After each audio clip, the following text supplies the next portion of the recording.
The bridal sedan had not even passed through the city gate when I heard my legitimate elder sister, Shen Qinglan, laughing. Her laughter came from within the grand bridal procession that stretched for miles. It carried across half the street, through the music of drums and horns and the crackle of firecrackers, and pierced my ears with perfect clarity. She rode a tall horse beside my small sedan chair, dressed in embroidered bridal robes and a phoenix crown, her hair glittering with jewels. Behind her came an endless line of trousseau chests, each tied with a large red silk flower. I sat inside a small sedan covered in blue cloth. When the wind lifted one corner of its curtain, I happened to see Qinglan lean toward me and smile through the opening. Seventh sister, Beihan is bitterly cold and war never stops there. You had better endure it well. After saying that, she spurred her horse and rode away. Her enormous dowry procession followed after her, raising dust that swept over my sedan chair. I clenched the handkerchief in my hand and said nothing. Chunxing, the maidservant sent with me as part of my dowry, was trembling with anger. Miss Shi, do not speak. I pressed down on her hand. Everyone outside belongs to the Shen family. Chunxing bit her lip and swallowed the rest of her words. It was true. The 4 sedan bearers were servants born in the Shen household. The older women walking beside the sedan had also been assigned by the Shen family. Even Chunxing had been given to me by that household. They called her a dowry maid. But in truth, she had been sent to watch me. They were afraid I might run away. After all, no one had ever asked whether I was willing to enter this marriage.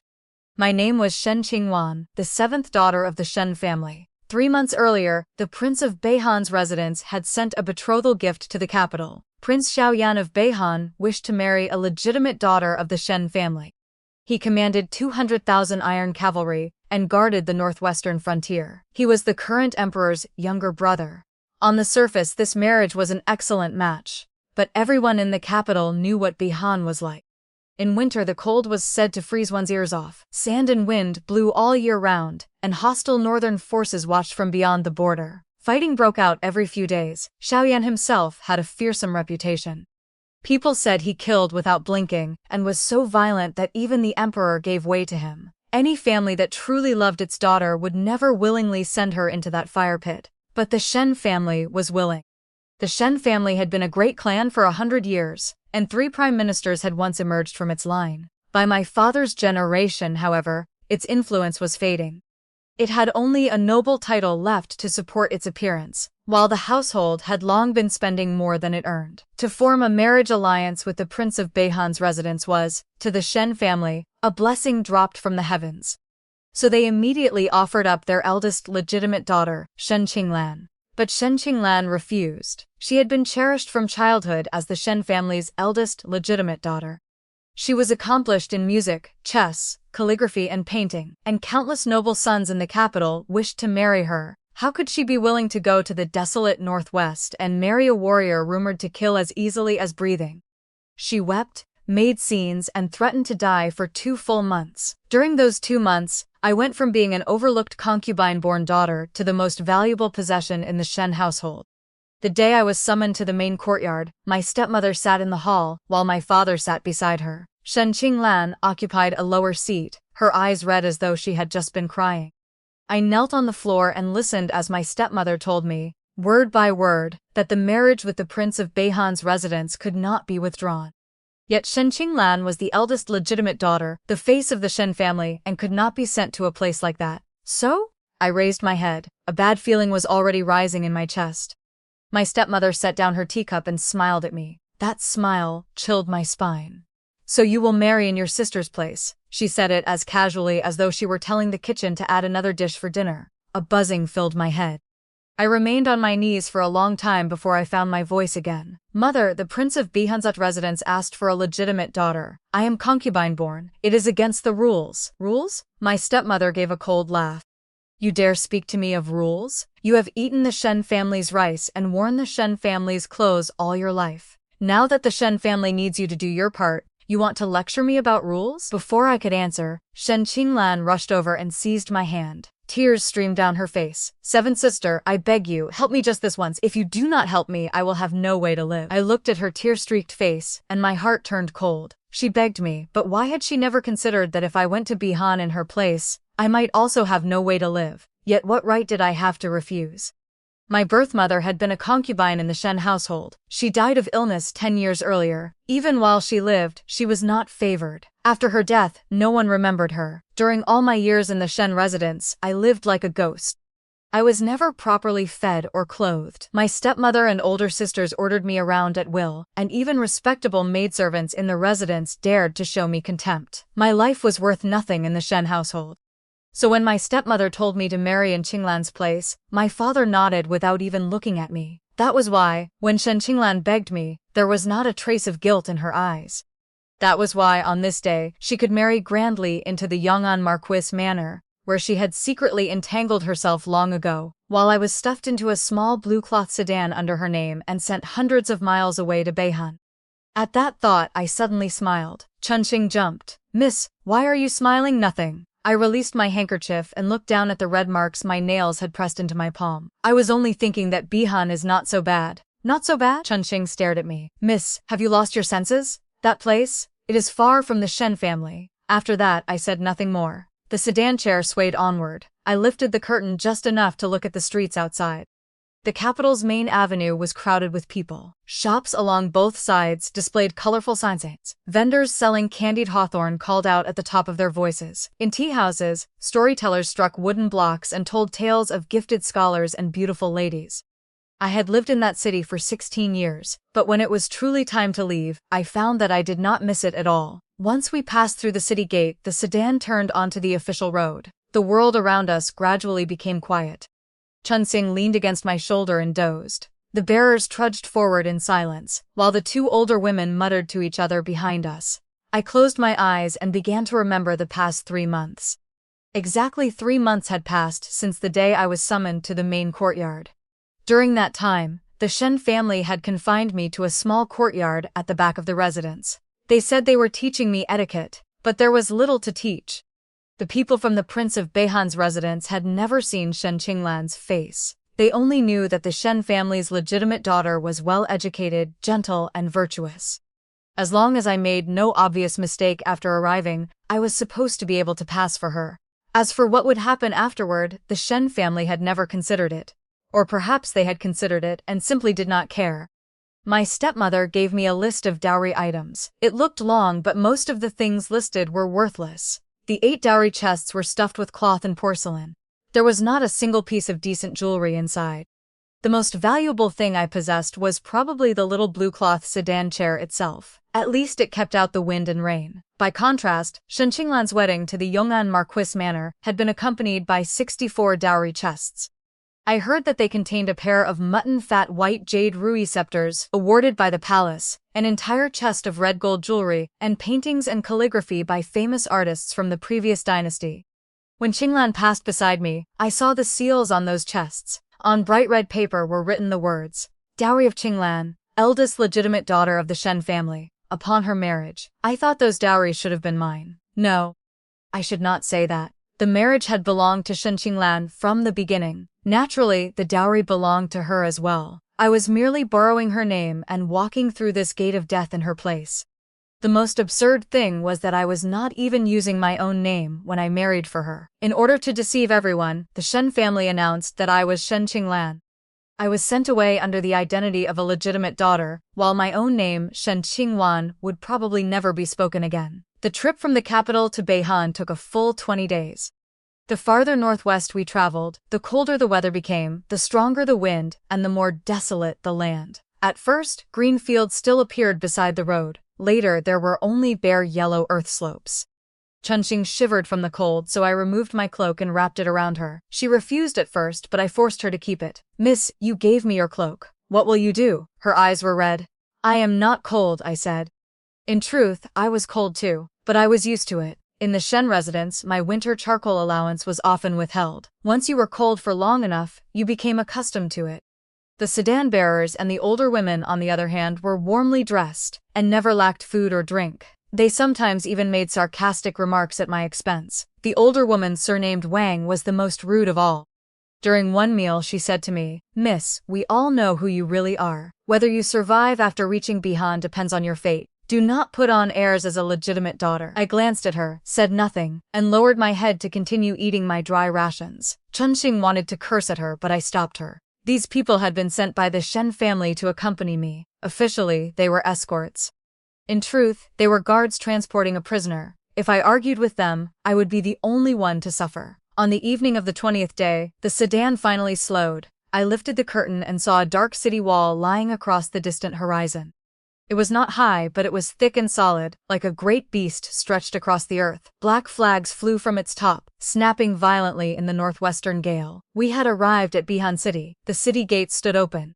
A group of riders came out to meet us. At their head was a middle-aged man in his 40s, wearing a dull gray official robe and riding a thin horse. From far away, he dismounted and walked quickly toward us. "Has the Shen family's young lady arrived?" He cupped his hands. "I am Xiao Yan, the chief administrative officer of the Prince of Beihan's residence. By His Highness's command, I have come to receive you." Madame Wang immediately put on a smile and stepped forward to return his greeting. "Officer Zhao, this is indeed our young lady. We hurried all the way here and have finally arrived." Zhao Qian looked toward my sedan chair and frowned slightly.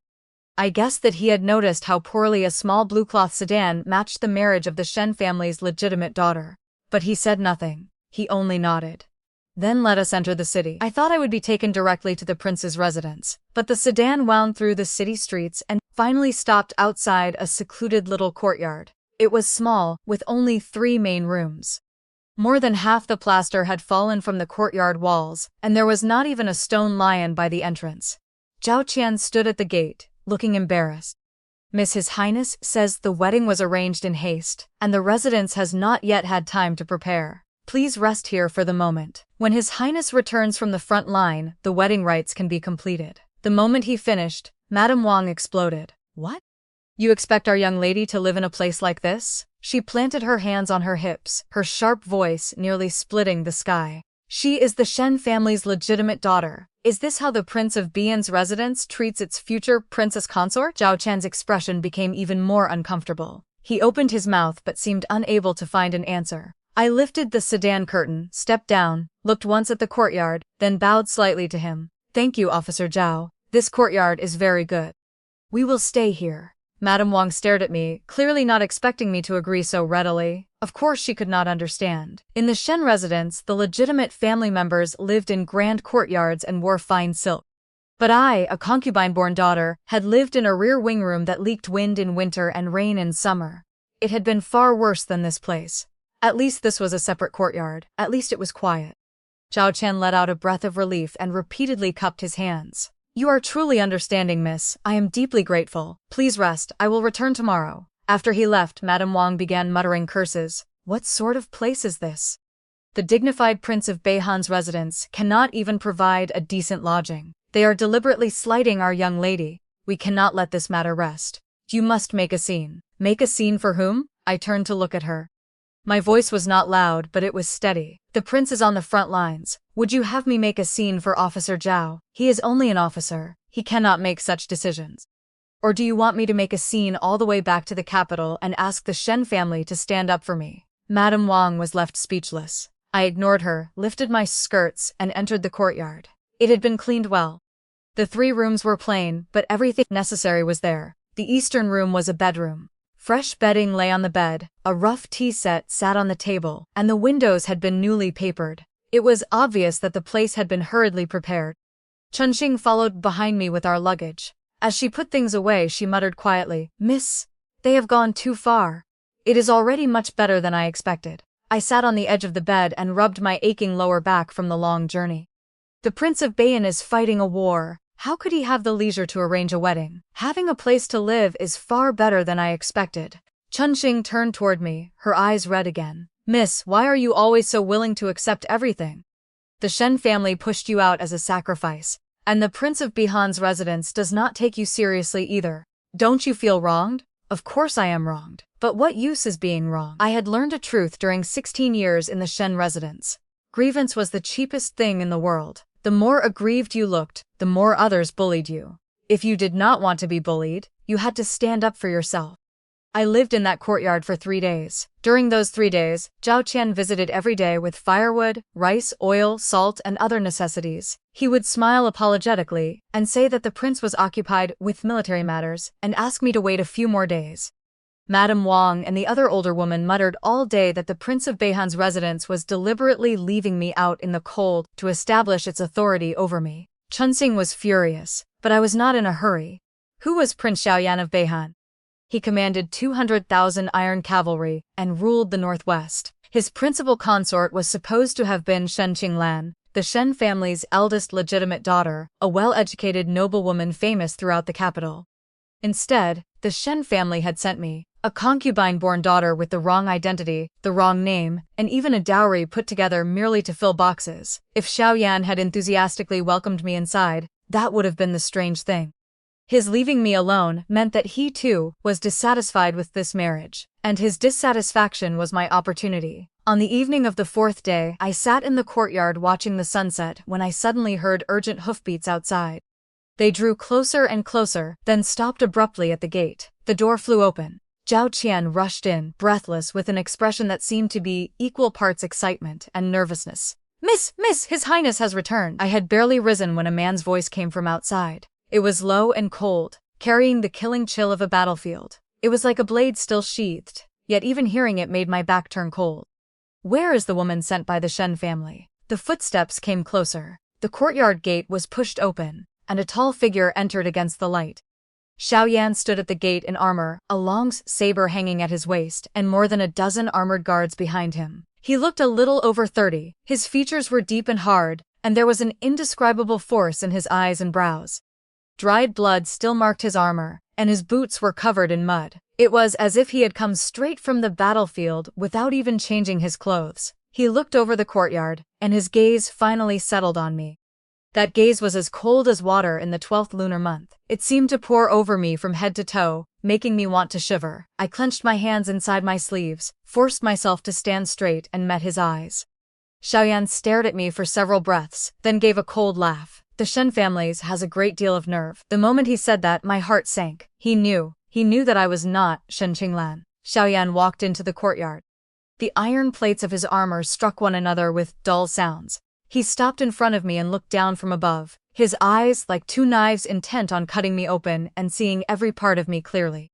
"The marriage contract sent by the Shen family names Shen Qinglan, their eldest legitimate daughter," he said. His voice was not loud, but every word cut like a blade. "Yet the message sent back by my men says that Shen Qinglan married into the Yong'an Marquise Manor 3 days ago. So who are you?" Behind me came a thud. Madame Wang had collapsed to the ground in fright. Chunxing's face turned white as paper, and her whole body shook. I drew a deep breath and curtsied. "I am Shen Qing, the 7th daughter of the Shen family." Then I raised my head and looked directly into his eyes. "I know my status is low and that I am not worthy of your highness. But if your highness annuls this marriage, the Shen family will not escape the crime of deceiving you. I beg your highness to give me a chance." "A chance?" Xiao Yan narrowed his eyes. A mocking curve touched his lips. "What chance?" "A chance to prove that I can be more useful to your highness than Shen Qinglan." Xiao Yan stared at me for a long time. For a moment, I thought he would draw his saber and cut me down. But he did not. He simply turned and walked away without looking back. At the gate, he threw out one sentence. "Come to the prince's residence at dawn tomorrow." Then he left. Zhao Qian hurried after him. For a moment the courtyard was so quiet that a needle could have been heard falling. Madame Wang lay limp on the ground, muttering, "It is over. It is all over." Chunxing gripped my arm, still trembling, her voice thick with tears. "Miss, the prince knows. What are we going to do?" I stood there looking in the direction where Xiao Yan had disappeared. Yet strangely, my heart was calm. He had not killed me. That meant I was still useful.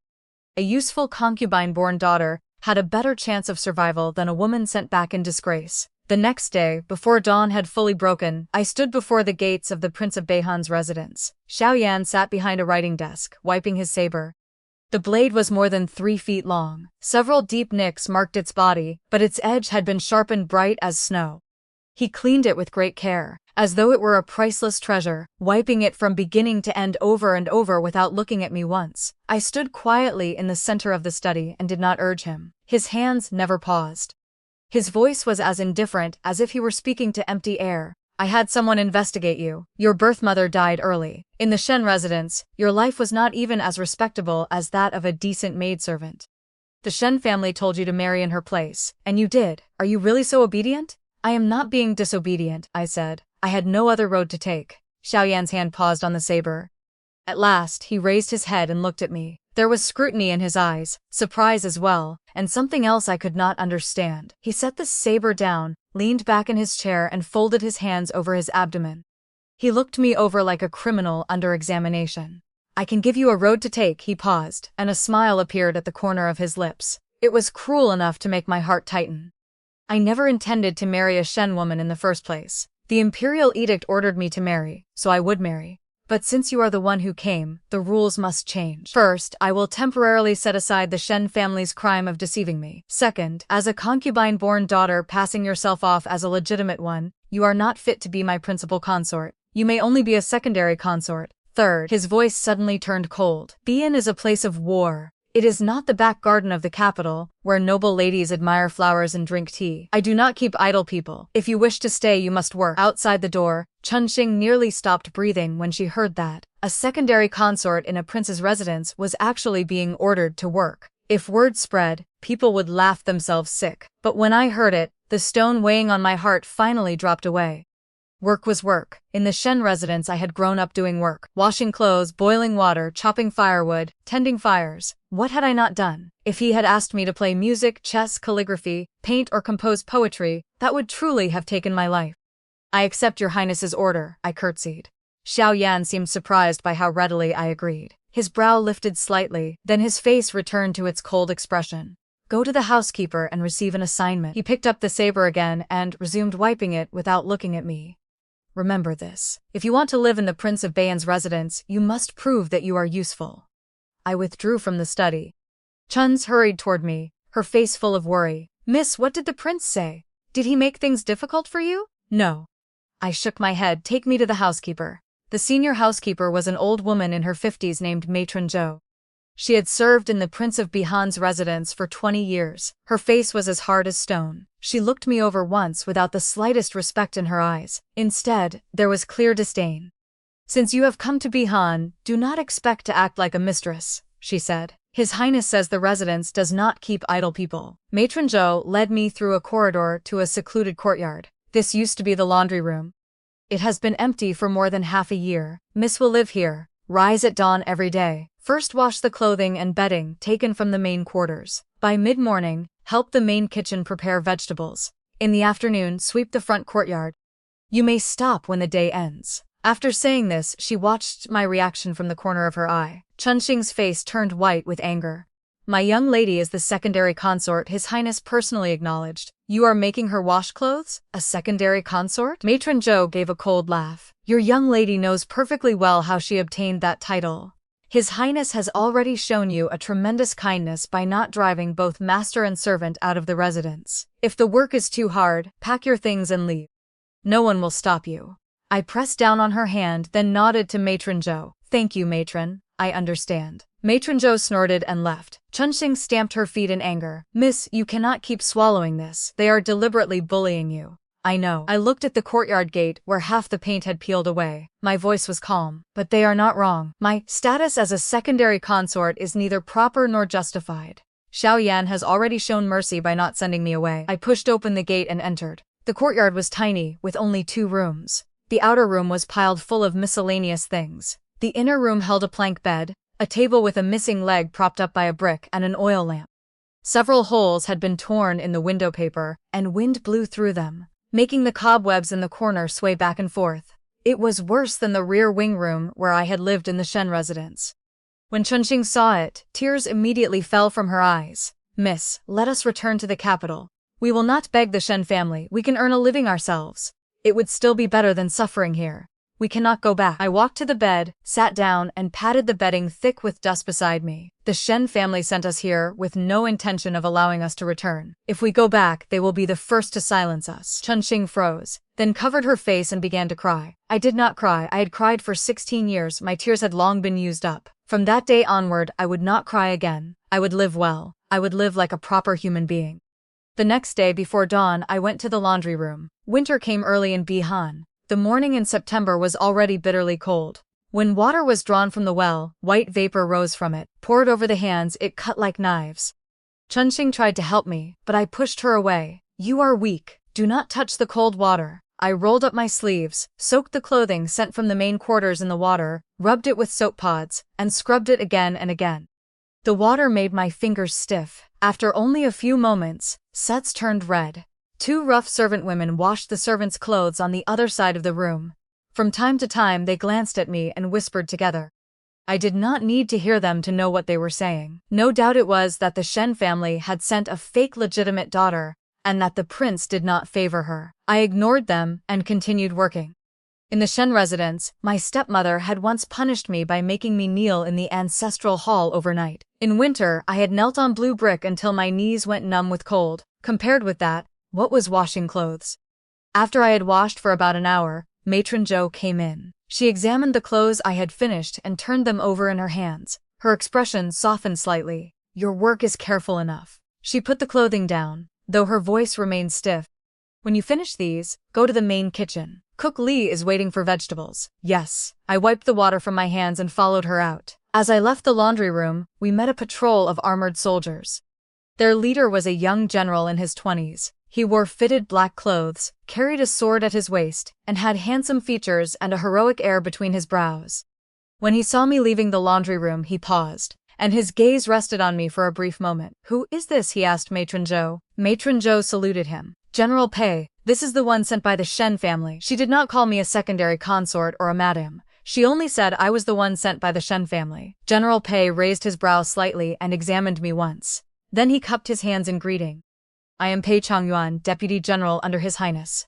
Greetings, madam. He did not call me secondary consort. He did not call me Miss Shen. He called me madam. He was the first person in Beihan to give me a proper greeting.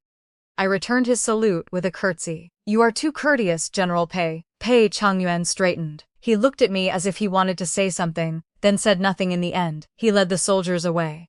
I followed Matron Zhou to the main kitchen. Its manager, Cook Li, was a broad-shouldered woman with a strong, carrying voice. The moment she saw me, she handed me a basket of potatoes and a peeling knife. Peel these. We need stew for the soldiers in the front courtyard at noon. I looked at the full basket of potatoes, then took the knife. Cook Li examined me from head to toe. With skin as delicate as yours, can you work? I did not answer. I picked up a potato and began to peel it. I had done plenty of kitchen work in the Shen residence. My stepmother said that a concubine-born daughter did not deserve to eat for nothing. Every few days she sent me to the kitchen to help. Peeling potatoes, stripping garlic, picking vegetables, washing dishes. There was nothing I did not know. Cook Li watched me work quickly and neatly, and surprise crossed her face. She said nothing more. That was how I spent the morning in the main kitchen. After I finished peeling the potatoes, I washed dishes. After I washed dishes, I carried firewood. By midday, the kitchen's heat and oily smoke stung my eyes. My clothes were soaked through with sweat, dried, and became wet again. Chunxing stood anxiously at the door. She wanted to come in and help, but did not dare. Matron Zhou had made it clear that the kitchen work was assigned to me alone, and that no one was allowed to do it for me. At lunch, Cook Li gave me a bowl of coarse grain rice. 2 pieces of pickled vegetables and 1 piece of fatty pork lay on top. Make do with this, she said. The residence has its rules. What masters eat and what servants eat are all fixed. I looked down at the bowl, thanked her, and carried it to a corner to eat. The pickled vegetables were so salty that they tasted bitter. The fat pork was greasy enough to make me nauseated, and the coarse rice scratched my throat. Still, I ate every bite. My afternoon work was sweeping the front courtyard, where Xiao Yan handled military affairs. Armored soldiers carrying sabers came and went constantly. I took a broom and swept from east to west, that's from west to east, for 2 full hours. By the end, 2 blisters had formed on my palms, and they hurt whenever I touched anything. I gritted my teeth, swept the last fallen leaf into a dustpan, and straightened up. That was when I felt someone watching me. I did not know when Xiao Yan had appeared beneath the corridor. He wore a black robe, his hair secured with only a jade hairpin. With his arms folded across his chest, he watched me from a distance. I could not read the expression on his face. Our eyes met. I set down the broom and curtsied to him. He did not respond. He only looked at me for a moment, then turned and entered his study. That night, when I returned to the ruined little courtyard, there was not a place on my body that did not ache. The blisters on my palms had burst, my back had been bent all day, and when I tried to straighten it, it crackled with pain. Chunxing brought hot water for me to soak my feet. When she saw my hands, tears fell again. Miss, let us run away, she said through sobs. This is no life for a person. Run where? I leaned against the bedhead and closed my eyes.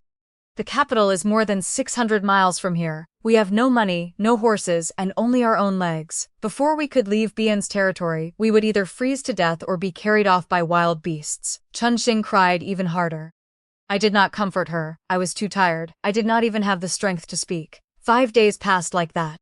On the evening of the 6th day, after I finished my work and was preparing to return to the courtyard, Zhao Qian ran over to tell me that Xiao Yan would be holding a banquet in the main hall for several generals returning from the front. He told me to go and serve them. He used those exact words, serve them. In everyone's eyes at the Prince of Beihan's residence, I was not a secondary consort. I was merely a concubine-born daughter, who had entered under the name of the Shen family's legitimate daughter, someone the prince had kept to use as a rough servant. Chunxing trembled with anger. I was calm. I changed into clean clothes, combed my hair again, arranged it with a wooden hairpin and went to the main hall. The hall was brightly lit. 2 tables of wine had been set out.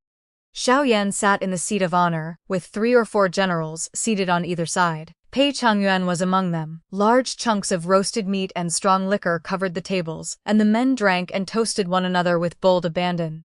It was nothing like the refined banquets in the capital. The generals of Beihan spoke roughly and loudly. They drank from enormous bowls, and slamming hands on the table or glaring at one another was ordinary. When I entered, a bearded general was standing to toast Xiao Yan. His voice boomed like a bell and made the bowls and plates on the table hum. Xiao Yan saw me enter and tilted his chin toward the wine. Pour. I lowered my eyes, walked over, picked up the wine pot, and filled each person's bowl in turn. When I reached Pei Changyuan, he shifted slightly to give me room and said quietly, "Thank you." Only I could hear him. I nodded and continued down the table. When I reached the bearded general, he suddenly stretched out his hand and gripped my wrist. So this is the one the Shen family sent. Breathing liquor, he narrowed his drunken eyes and looked me up and down. You are pretty enough, but you are a fraud. The dignified Shen family actually sent a concubine-born daughter to fool our prince. Do they think Beihan is easy to bully? His hand was covered with calluses. Around my wrist, it felt like an iron shackle. I could not pull free. General, please release me. I tried to keep my voice even. Release you? The bearded general burst out laughing. A counterfeit like you dares put on airs in front of me? I fight enemies at the front to defend the realm, while your great capital families enjoy themselves in safety at the rear. Now they are not even willing to send a proper legitimate daughter. He did not finish the sentence. I picked up the bowl of wine in front of him and threw it in his face. The main hall fell silent in an instant. Everyone froze. Even Xiao Yan narrowed his eyes slightly. The bearded general wiped the wine from his face and shot to his feet, his whole face red. His hand went for his saber. You? What about me? I stepped back, set the wine pot on the table, and looked directly at him. General, it is true that I am the 7th daughter of the Shen family, but although Shen Qingwan was born low, I know what propriety and shame are. You are a great general of Beihan, yet you take liberties with a woman in public. Is that the rule of Beihan? I married in my elder sister's place. You may say that the Shen family wronged His Highness, but His Highness chose to keep me. Therefore I regard the Prince of Beihan's residence as my home. If you have grievances against the Shen family, you may submit a memorial to the court and impeach them. Why use drink as an excuse to make trouble for a woman? The bearded general was left speechless. His face went red, then white, then red again. His hand stayed on the hilt of his saber, but he did not draw it. The air in the hall tightened like a drawn bowstring. Then Xiao Yan spoke. Enough. His voice was not loud, but the entire hall instantly became quiet. Even the bearded general immediately loosened his grip on his saber and stood with his hands lowered. Xiao Yan picked up his bowl of wine and drank slowly. Then he lifted his eyes to the bearded general. Old Zhao, you are a general who has killed countless enemies. Is it not disgraceful to move against a woman? Old Zhao's face reddened. Your Highness, she is right. Xiao Yan set down the bowl, his voice calm and even. I will settle the Shen family's crime of deceiving me with the Shen family. She is only a pawn pushed out before me. Why vent your anger on her? Old Zhao opened his mouth, then finally lowered his head. I was discourteous. Xiao Yan looked at me again. His eyes were deep, and I could not read his emotion.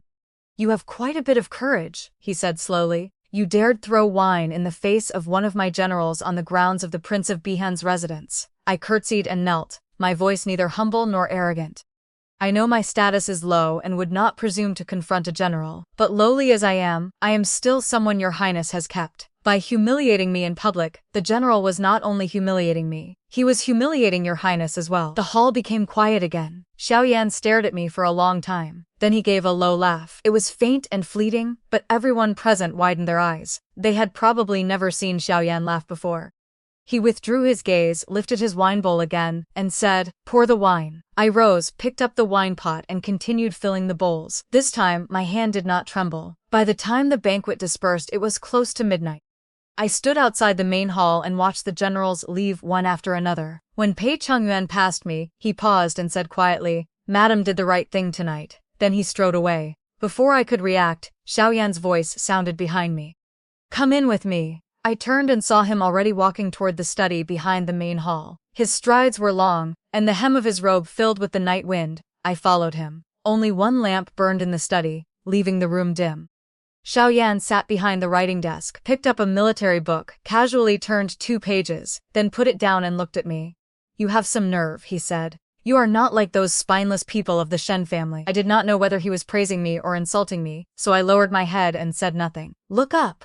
I raised my head. Xiao Yan leaned back in his chair and tapped the desk slowly with his fingers, once after another in a steady rhythm. "Your legitimate elder sister is now the young madam of the Yong'an Marquise Manor. I heard that the lavish trousseau she took with her was assembled by the Shen family after they scraped together every last thing they owned. Your father emptied his household to curry favor with the Yong'an Marquis. He certainly knows how to make a deal." "The Shen family's affairs have nothing to do with me," I said. "Nothing to do with you?" Xiao Yan raised a brow. "You do not hate them?" I did not answer at once. What was there to say about hatred? I had hated for 16 years. I had made myself sick with it. I had lain awake night after night. In the end, nothing changed. The Shen family still lived their good lives, and I was still the unwanted concubine-born daughter. Hatred was useless. "Since your highness has kept me in Beihan, I belong to Beihan now," I said. "What becomes of the Shen family has nothing to do with me." Xiao Yan was silent for a moment. Then he said, "If you survive this winter, I will recognize you as my secondary consort." After saying that, he waved his hand and dismissed me. I left the study and stood beneath the corridor. The night wind of Beihan poured over me so coldly that I shivered, but a fire burned in my heart. Survive this winter. Winter in Beihan came earlier than I had imagined. By late September, people in the capital were probably still admiring chrysanthemums and eating crab, but Beihan City had already seen its first snow. The snow did not drift down gently. Wrapped in the northwest wind, it struck sideways. When it hit the face, it cut like a knife. I had already been in the prince's residence for 20 days. In those 20 days, I had washed more than 300 articles of clothing, peeled more than 10 baskets of potatoes, and swept the front courtyard too many times to count. The blisters on my palms had become calluses, broken open, and formed even thicker calluses. Chilblains swelled red over my knuckles, and each night I warmed them beneath the covers. Chunxing cried every night. I did not cry. I was too tired to cry. The servants in the residence looked at me with curiosity at first. Then they grew used to me. After that, their expressions became strange in a way I could not name. Perhaps it was because I never complained. Whatever work Matron Zhou assigned, I did. When it was finished, I said nothing extra and returned quietly to the ruined courtyard. Cook Lee secretly slipped 2 steamed buns into my hands. When I noticed, her eyes were red. I asked her what was wrong, but she only waved a hand, said nothing, and returned to chopping meat. Later, Chunxing told me that Cook Lee's daughter had married into a neighboring town years ago, and had been abused by her husband's family until she died. When Cook Lee saw me, she was probably reminded of her daughter. I said nothing after hearing that. I broke one of the steamed buns in half and gave half to Chunxing. Several days later, Matron Zhou came to the laundry room to find me. Her expression was gentler than usual. "The maid in charge of the main quarters, Hong Xiao, has returned home to visit family. She will not be back soon. You will temporarily take her place and serve tea in the prince's study." The prince's study was not a place anyone could enter casually. Matron Zhou sternly explained how the tea should be prepared, when I could enter, and whether I should stand or kneel after entering. Every step had rules. If I made even the smallest mistake, a beating would be the least of it. "I understand," I said. In truth, I knew it was not a good assignment. Xiao Yan's study was where he handled military affairs. The people who came and went were generals who had lived with blades at their throats. For a concubine-born daughter using the name of a fake legitimate daughter, standing there would be like standing on the point of a knife. But I had no choice. That afternoon, I carried a tea tray into Xiao Yan's study. Xiao Yan was not alone. Pei Chongyuan stood beside a sand table, and 2 generals I did not recognize sat at the lower end. A sheepskin map lay, spread across the desk, with several red circles marked in cinnabar. Xiao Yan held a bamboo pointer to a place on the map. His voice was low and sharp. The northern enemy has established 3 camps outside Yanmen Pass. The scouts report they will not make any large move before winter, but I do not believe it. The Tuyuhun ruler is an old fox. He likes to raid when heavy snow seals the mountain roads. Your Highness is correct, Pei Chongyuan said with a nod. In previous years, the northern forces did not withdraw until late in the 10th month. This year they withdrew so early. It is indeed unusual, Xiao Yan snorted. Just as he was about to speak, he noticed me from the corner of his eye. He paused. His gaze swept over me once, then shifted away as he continued discussing military affairs with the generals. I lowered my head and placed each teacup carefully before its owner, moving as quietly as possible. When I set a cup beside Xiao Yan's desk, he suddenly reached for it. He took one sip, paused, looked down at the tea, then looked at me with surprise in his eyes. Who brewed this? My heart tightened. Thinking I had made a mistake, I quickly knelt. I brewed it. If anything is improper, please punish me, Your Highness. Xiao Yan said nothing. He took another sip and set the cup down. Rise. His voice gave nothing away. But I noticed that he picked the cup up several more times afterward. The tea was ordinary dark tea, the most common kind in Beihan, bitter and astringent. Before brewing it, I had rinsed the tea leaves once in boiling water and poured away the first bitterness. Then, during the second infusion, I added a small pinch of salt. I had learned it in the Shen residence's kitchen from a cook who came from the western regions. She said people there drank tea that way, because it warmed the body and eased exhaustion. I did not know whether Xiao Yan would be accustomed to it, but he drank 3 cups, so he probably was. That afternoon I remained in the study for 3 full hours. Generals came and went, then came again. 4 or 5 groups passed through in all. Xiao Yan handled military affairs the entire time, reading reports, approving documents, studying maps, and considering tactics. He was so busy that he ate his meal in the study. I stood in the corner. Whenever he needed something, I handed it to him. When the tea was gone, I refilled it. When the ink dried, I ground more. When the lamp dimmed, I adjusted the wick. Most of the time, he treated me as if I did not exist, but I noticed that he had a habit. Whenever he was thinking, he tapped the desk slowly, with his fingers, one beat after another. When he tapped quickly, he was irritated. When he tapped slowly, he was weighing his options. That afternoon, his fingers tapped quickly. The northern enemy's movements were likely giving him a headache. Around 8 that evening, the last group of generals bid him farewell. Only the 2 of us remained in the study. Xiao Yan leaned back, closed his eyes, and rubbed the space between his brows.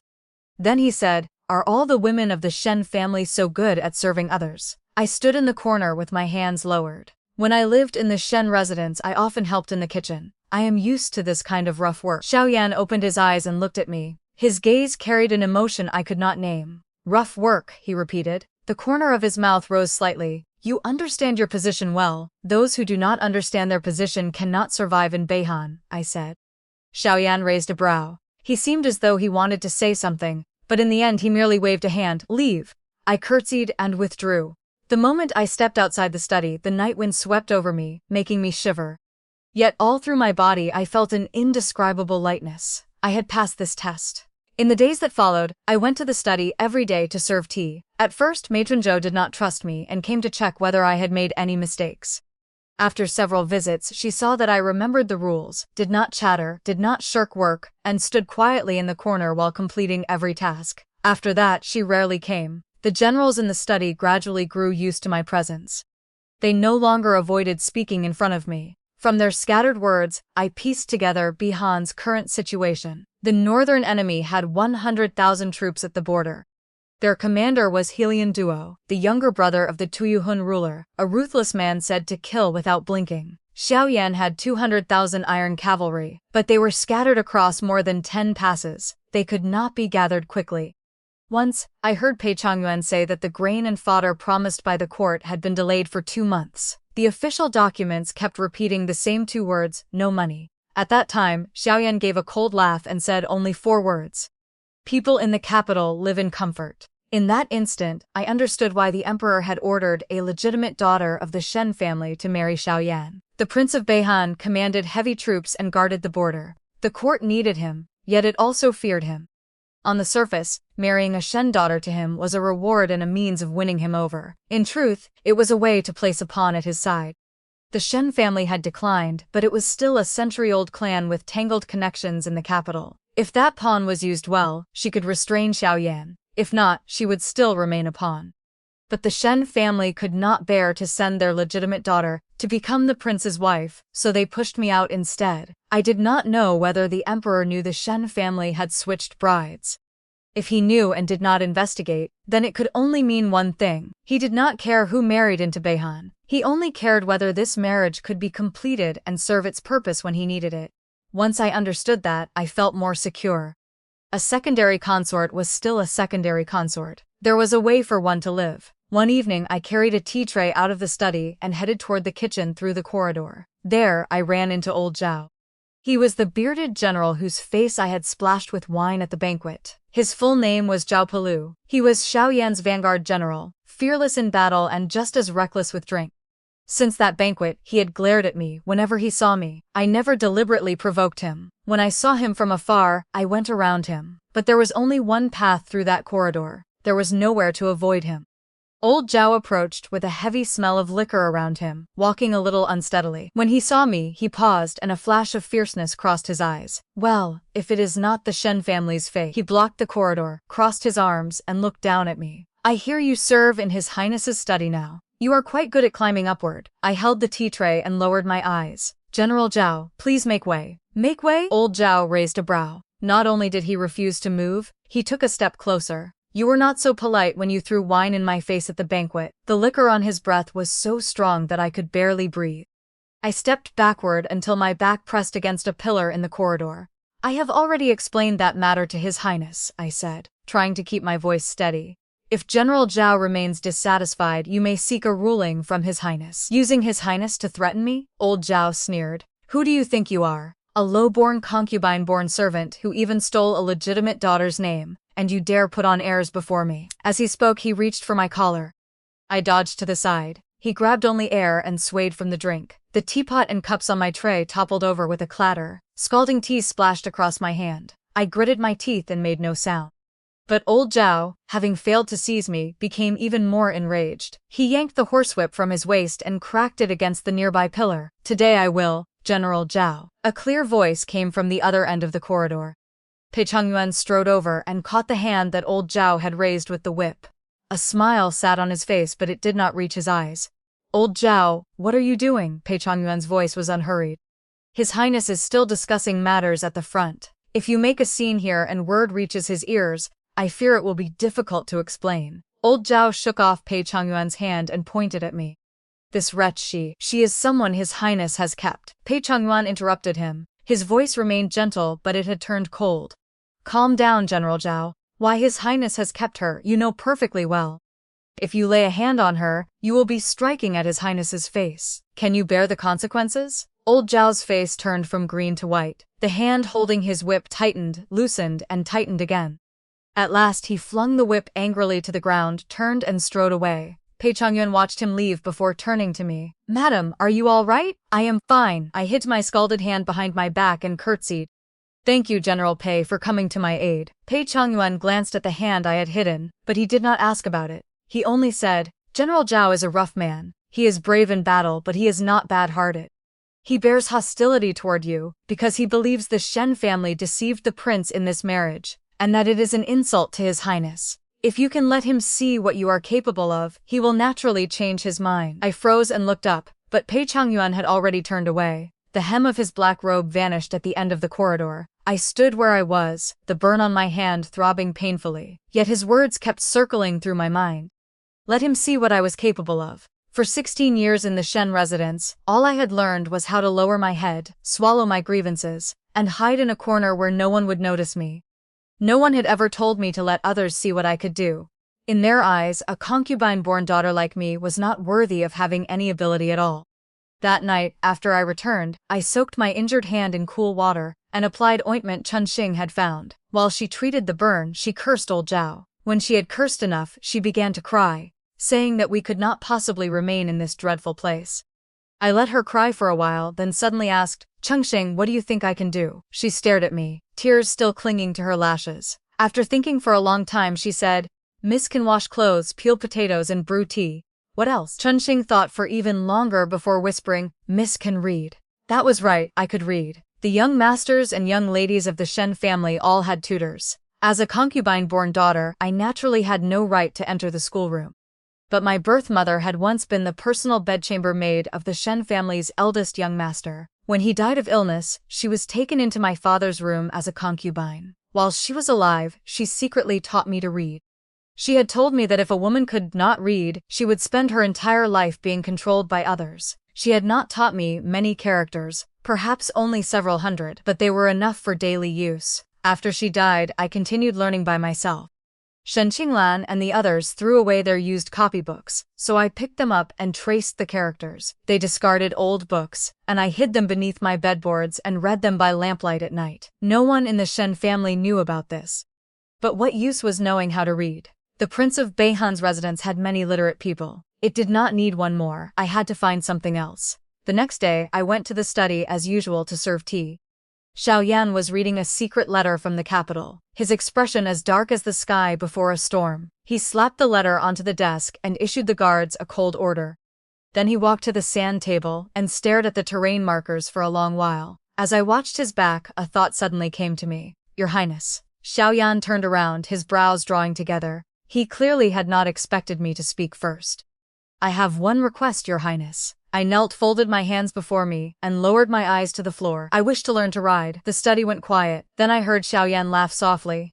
Riding? There was unmistakable amusement in his tone.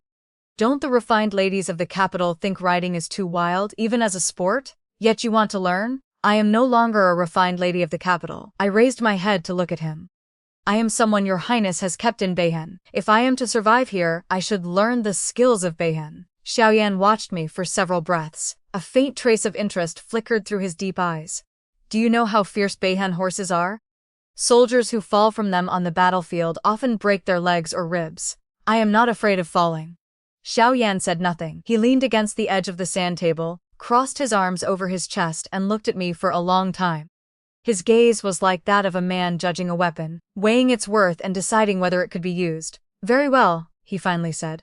Tomorrow at the Silverstone riding ground. I will teach you myself. Before dawn the next day, the morning in Beihan City was cold enough to split stone. Each breath turned to white mist as soon as it left my lips. I wore a short riding outfit, my hair bound tightly behind my head with a cloth strip, and stood at the riding ground behind the prince's residence. The grounds were wide, with torches burning around the edges. The wind made their flames flicker and dim. From the stable came the sounds of horses snorting and hooves scraping the ground. Xiao Yan had arrived before me. He sat atop a magnificent black horse that stood as high as my shoulder. Its mane flew in the wind and its iron hooves struck the ground with heavy force. From the saddle, Xiao Yan looked down at me without expression. This horse is called Chasing Wind. He is the finest warhorse in Beihan. He patted the horse's neck, his voice broken apart by the wind. You are not learning the ornamental riding that noblewomen in the capital do on gentle little mares. You will learn battlefield riding, how to hold your body steady, how to control a horse and how to keep your balance at speed. If you fall, do not cry. Crying will not help. I nodded. Xiao Yan swung down from the horse with a crisp, efficient movement. He handed me the reins, pointed at the stirrup and said, "Mount." I looked at the horse, which stood a full head taller than I did. After drawing a deep breath, I put my foot in the stirrup and tried to climb up. Chasing Wind shifted. I swayed so hard that I nearly fell and I hurriedly grabbed the saddle. Xiao Yan stood beside me without offering a hand. He simply watched. I gritted my teeth and tried again. This time I finally hauled myself onto the horse's back. But the moment I sat down, Chasing Wind suddenly sprang forward. I pitched backward and nearly slid off behind his rump. Xiao Yan still did not move. I clutched the reins with all my strength, squeezed the horse's sides with my legs, and barely managed not to fall. Chasing Wind sensed my tension and began snorting restlessly, his hooves moving in place. Do not grip him so tightly with your legs. Xiao Yan finally spoke. His voice was as cool as though he were instructing a new recruit. The tighter you squeeze, the more nervous he becomes. Relax, let the inside of your thighs rest against the saddle. That is enough. I adjusted my position as he instructed. Chasing Wind did indeed settle a little. Do not lock the reins. Loosen your left hand by an inch. Leans slightly forward. Put your weight into the stirrups.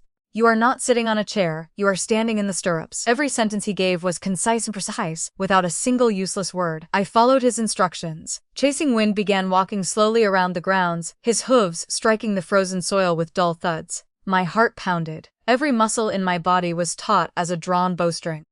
Xiao Yan stood in the middle of the riding ground with his arms crossed, watching as I bobbed and lurched on horseback. After a while, he mounted another horse and came up beside me. He rode parallel to me, then suddenly reached out and tapped my wrist. The force was not heavy, but it was exact. Do not hold the reins like you are gripping a stick. You cannot control a horse that way. Follow the horse's movement. When he raises his head, loosen your grip. When he lowers it, gather the reins. The north wind swept across the riding ground, carrying sand and dust with it. The wind made my eyes sting and my hands lost their rhythm. Chasing Wind took the chance to quicken his pace, tossing me from side to side. Is this all you can do? Xiao Yan's voice came from beside me, carrying undisguised mockery. I did not answer. I only clenched my jaw and corrected my posture again. The burn on my hand rubbed against the rough reins through its bandage, sending sharp pain through me. I ignored it and adjusted my breathing in time with Chasing Wind's gait. 1 lap, then 2, then 3. The insides of my thighs began to ache and burn and my ankles felt swollen and sore. But Chasing Wind's steps grew steadier and my body was no longer as stiff as before. Xiao Yan rode beside me for a while, then asked, "Why do you think I make you work?" I was startled. After thinking for a moment, I replied, "Because your highness does not need a secondary consort who only knows how to admire flowers." What do you think Beihan is? The front line where the country's defended. Well said. Xiao Yan tugged one corner of his mouth. Then tell me this, what does the Shen family hope to gain by sending you here? He had asked me this once before, now he was asking again. I knew he was testing me. The Shen family wants to use this marriage to attach itself to the Prince of Beihan's residence and find a powerful protector. They used me to replace my elder sister because she had another purpose. The Yong'an Marquis has great influence at court. A marriage alliance with his household would bring the Shen family greater benefits. And you? Xiao Yan suddenly reined in his horse and turned to look at me. What do you want? I pulled Chasing Wind to a stop as well. Steam billowed from his nostrils in the cold air. I met Xiao Yan's eyes. What I want is to stay alive, I said. And to let the people of the Shen family know that the concubine-born daughter they once looked down on can live better than they do. Xiao Yan looked at me for a long time. The torchlight around the riding ground reflected in his eyes, as though 2 flames were hidden within them. Then he snapped his reins and his horse shot forward. "Keep up," he called back, his voice scattered by the wind. "If you cannot keep up, you do not eat breakfast." I bit down hard, shook the reins, and urged Chasing Wind after him. That morning, Xiao Yan put me through a full hour of torment. Sometimes he made me gallop, sometimes stop abruptly, sometimes circle the grounds, and sometimes jump obstacles. I bounced so violently in the saddle that I thought my insides would be shaken loose. The skin on my inner thighs rubbed raw and burned fiercely. Yet by the end I could barely keep pace behind him and was no longer left far behind. When the sun rose above the eastern city wall, Xiao Yan finally stopped. He dismounted, tossed the reins to the groom who came forward, and walked away without looking back. After taking several steps, he suddenly glanced over his shoulder at me. I was sprawled over Chasing Wind's back, gasping for breath, my hair loose, my face covered in sweat and dust. I must have looked as though I had just crawled out of an ash heap. The corner of Xiao Yan's mouth moved. It was the expression of someone who wanted to laugh but forced himself not to. "Tomorrow, we continue." Then he turned and strode away. I did not even have the strength to lift my chin from the horse's neck. Yet the corners of my mouth rose without my control. He had called me capable. A neglected concubine-born daughter, a wife pushed forward to take someone else's place. Yet Prince Xiao Yan of Beihan was personally teaching me to ride. If this news reached the capital, the entire Shen family would probably think it was absurd beyond belief. But from that day onward, my life became even harder. Every morning, I went to the riding ground and trained on horseback for 1 hour. Afterward, I went to the laundry room to wash clothes. Later in the morning, I helped in the kitchen. In the afternoon, I swept the front courtyard. At dusk, I served tea in the study. Every hour of the day was packed with work. I barely had time to catch my breath. My injuries piled on top of one another. The skin on my thighs would rub raw, be treated with medicine, scab over, and then rub raw again. The burn on my hand healed, then flared up again. My lower back and shoulders ached constantly. Sometimes, I woke in the middle of the night, because even turning over hurt. Chunxing cried more than ever, and said the prince was using me like a beast of burden. But I thought that if Xiao Yan truly saw me as a beast of burden, he would not personally teach me to ride. One evening, when I was returning from the study, I passed through the front courtyard and encountered Pei Changyuan. He was gesturing as he discussed something with several soldiers. When he saw me, he dismissed them with a wave and walked over to bow politely. I heard Madam has recently begun learning to ride. Yes. How are you progressing? I have not fallen off yet. Pei Changyuan smiled faintly. He was handsome, and when he smiled, he looked even more so. His eyes curved gently, carrying the easy grace of a scholarly commander. But his next words were far from elegant. Does Madam know why General Zhao is always so hostile to you? I shook my head. General Zhao's younger sister married into the capital 6 years ago. Her husband was a secretary in the Ministry of Rights. His family had fallen on hard times and relied on a little merit earned by their ancestors to obtain a minor official post. Yet they still put on the airs of an old noble house. Less than 2 years after Zhao's sister married there, she died of illness. When she died, her body bore injuries. Pei Changyuan spoke evenly, as though he were describing someone else's business. General Zhao went to the capital to demand an explanation, but he did not even get to see his sister's body. Her husband claimed that she had died of a sudden illness and had already been buried in haste. General Zhao could not even find the grave. I fell silent. No wonder old Zhao looked at me with such hatred. In his eyes, the great clans of the capital were all beasts that devoured people without spitting out the bones, and I stood among those beasts, carrying the Shen family name. Thank you for telling me, General Pei, I said. Pei Changyuan gave me a searching look. I should not have said so much about General Zhao's affairs. I only thought you had not had an easy time in this residence. It is better for you to know the reason. After saying that, he left. I remained in the twilight, turning Zhao Pelu's story over and over in my mind. Zhao Pelu did not truly hate me. He hated all the great clans who stood high above others and did not treat ordinary people as human beings. And I happened to bear the surname Shen. One afternoon, Matron Zhou suddenly came to find me in the kitchen. She said that the grain convoy had returned to the front courtyard and told me to help unload the carts. I put down my work and hurried over. 7 or 8 large carts stood in the courtyard, loaded with sacks and bundles of dried fodder. More than a dozen soldiers were carrying them down. None of them looked well. Zhao Pelu stood beside the first cart. His beard trembled as he spoke in a deep, restrained voice. 70%? You are telling me that only 70% arrived? A civil official who looked like a quartermaster stood bent over before him, white-faced and trembling from head to toe. General Zhao, please calm your anger. The approval from the Ministry of Revenue says that Jiangnan had a poor harvest this year and grain is scarce. They could release only 70% for now. 70%? Zhao Pelu seized the man by the collar and lifted him off the ground. 200,000 mouths are waiting to eat, and you tell me we only have 70%? Where did the other 30% go? Did you worms eat it? Spare me, General, spare me. The man kicked helplessly, sweat rolling down his face like beans. The soldiers around them lowered their heads and did not dare speak. The tension was drawn tight as a bowstring. I stood under the corridor watching. Then I noticed something strange. The mouths of the grain and fodder sacks all bore the red sealing strips of the Ministry of Revenue, stamped with official seals. Everything appeared normal. But on one cart, the sacks at the bottom were a slightly different color from the ones stacked above them. The upper sacks were darker, like new cloth. The lower sacks were yellowed, like old stock. That cart also sat lower under its load than the others, and its wheel ruts were deeper. Yet it was carrying grain. No matter how heavy grain might be, it should not have weighed more than the other carts. My heart sank. Chunqing, I said quietly, go to the study and invite His Highness. Tell him there is an urgent matter in the front courtyard. Chunqing hesitated for a moment, then nodded and ran off. I drew a breath, stepped out from beneath the corridor, and walked to the cart I suspected. Zhao Pelu was still shouting at the civil official and did not notice me. The soldiers beside the cart were startled when they saw me approach. I went around to the rear and bent down to inspect the lowest sack. Its seal was unbroken, but the hemp rope beneath the seal was tied differently from the others. The other sacks had double-strand knots. This one had a single-strand knot. It had clearly been tied again. I reached out to loosen it. What are you doing? A soldier moved to stop me. Open it and look. These are military supplies. No outsider. Open it. A cool voice sounded behind us. I did not know when Xiao Yan had arrived. He stood on the steps beneath the corridor with his hands behind his back. His face was calm, but a dark current that made people shudder surged in his eyes. The soldier immediately dropped to his knees. Your Highness. Xiao Yan came down the steps and walked to the cart. He looked at the sack, then at me, and lifted his chin toward the soldiers beside him. Remove this entire layer. Several guards stepped forward and quickly pulled away the sacks stacked above.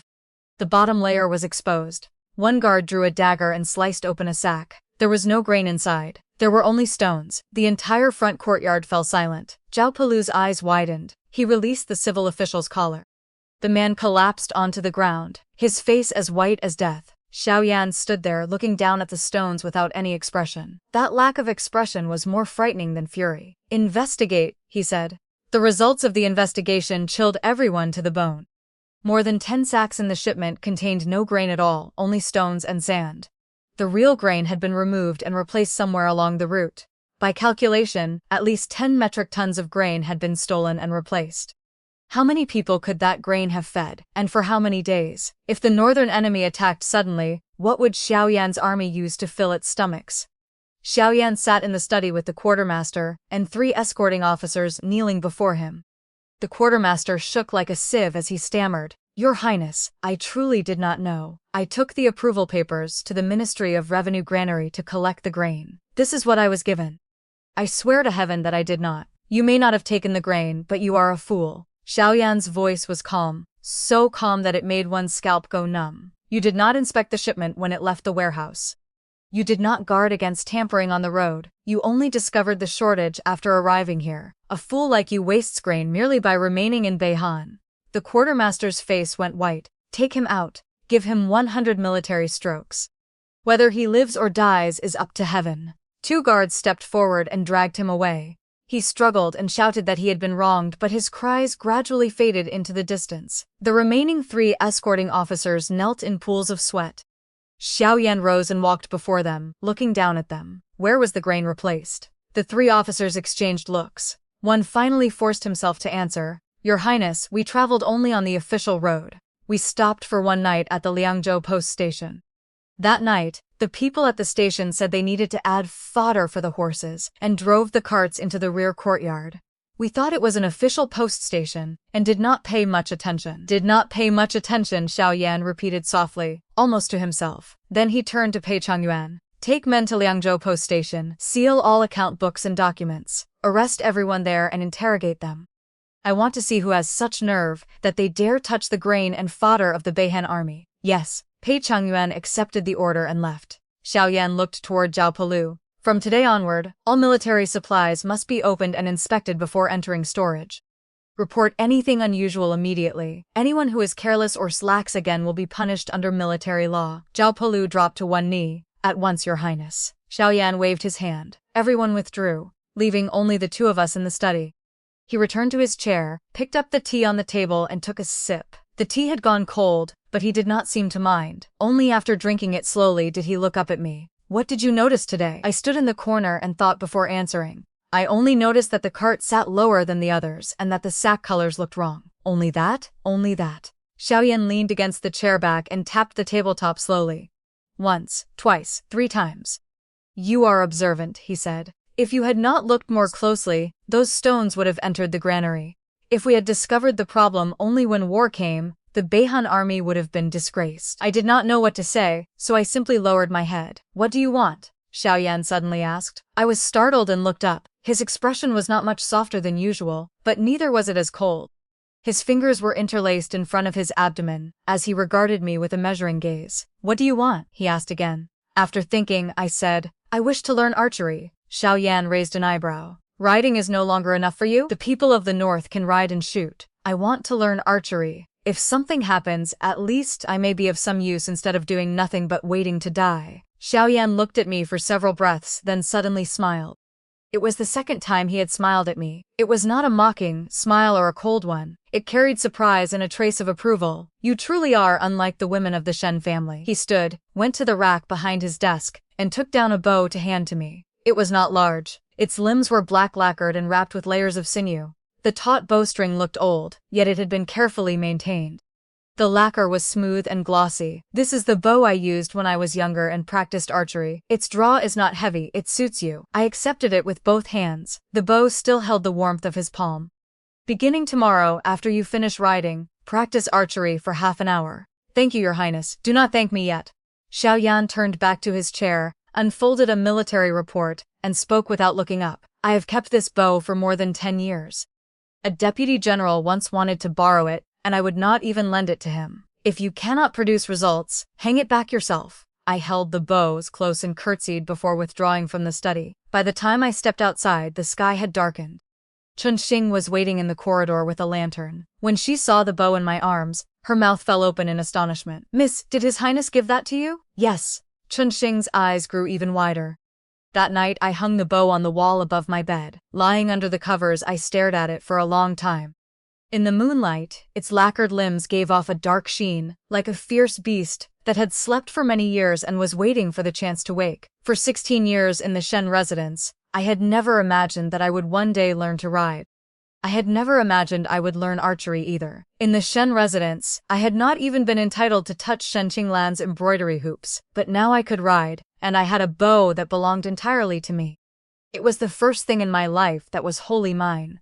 I closed my eyes and silently said to myself, "Shen Qinglan, you are in the capital, marrying in splendor and becoming the young madam of the Marquis household.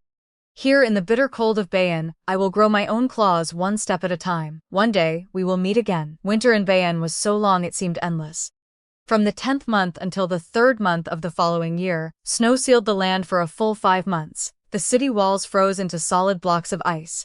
The ground in the riding ground was as hard as iron, and hooves striking it could send out sparks. The wind blew from morning to night and from night to morning, swallowing every sound between heaven and earth, until only its mournful howl remained. But I did not stop for even one day. At dawn, I trained on horseback. Chasing wind had grown familiar with me and no longer deliberately tried to throw me. Xiao Yan occasionally came to the riding ground. When he did, he rarely said much. He would ride behind me for several laps, toss out a few icy corrections, and leave. His instructions were never pleasant to hear. "Your legs are stiff again. Do you miss home so badly you want to die? Loosen the reins. Do you think you are walking a dog?" Unpleasant as he was, I accepted every word. After riding, I practiced archery. I named the bow Dawnbreaker. Every morning before dawn, I carried it to the archery ground and shot 100 arrows at a grass target 50 paces away. At first, 9 out of 10 arrows missed. The remaining one barely grazed the edge. My arms ached so much I could not lift them. The bowstring cut several wounds across my fingers. I wrapped them with cloth and kept practicing. Once, Matron Zhou passed by the archery ground. She watched in silence for a while and then left without saying anything. The next day, she transferred me out of the laundry room. She said that from then on, I no longer needed to wash clothes. I asked her why. With a stern face, she said, "What kind of spectacle is it for the prince's secondary consort to squat by a well and wash laundry every day?" I did not know whether Xiao Yan had instructed her to do it or whether she had decided it herself, but I did not ask. The kitchen work gradually became lighter as well. Cook Li no longer made me peel potatoes. Instead, she asked me to help with the accounts. She could not read, and she had always relied on memory, which often led to mistakes. She wanted me to record every purchase clearly. Every night, after returning from the study, I helped her enter the accounts one line at a time. Cook Li was delighted and quietly saved me meat several times. In the 12th lunar month, a small incident occurred in the prince's residence. A supervisory matron was found to have been skimming the household's winter charcoal allowance. Such things were common in any large household, but Xiao Yan had the accounts checked and discovered that she had not withheld 1 or 2 baskets.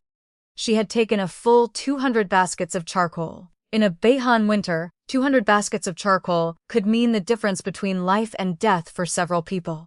Xiao Yan had the matron brought to the front courtyard, punished with 80 strokes before all the servants, and expelled from the residence. Though she wept and begged, it was useless. When she was dragged out the gates, her legs could no longer support her.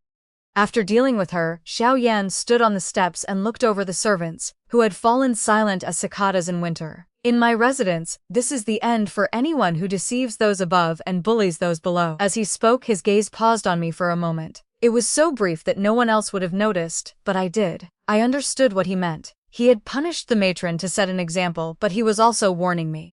He tolerated no deception or misconduct. If I dared play tricks under his watch, the matron's fate would be mine as well. But he did not know that I had no need to play tricks.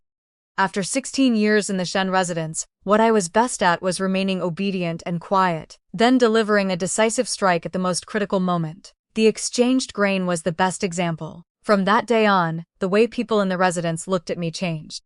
It was no longer the casual contempt of people watching a spectacle. It was a wary, private reassessment. Servants lowered their heads when they passed me. Even Matron Zhou's tone toward me lost some of its hardness. They had finally begun to consider one question. Perhaps the woman the Shen family had pushed out to take someone else's place was not so simple after all, but the real test had yet to come.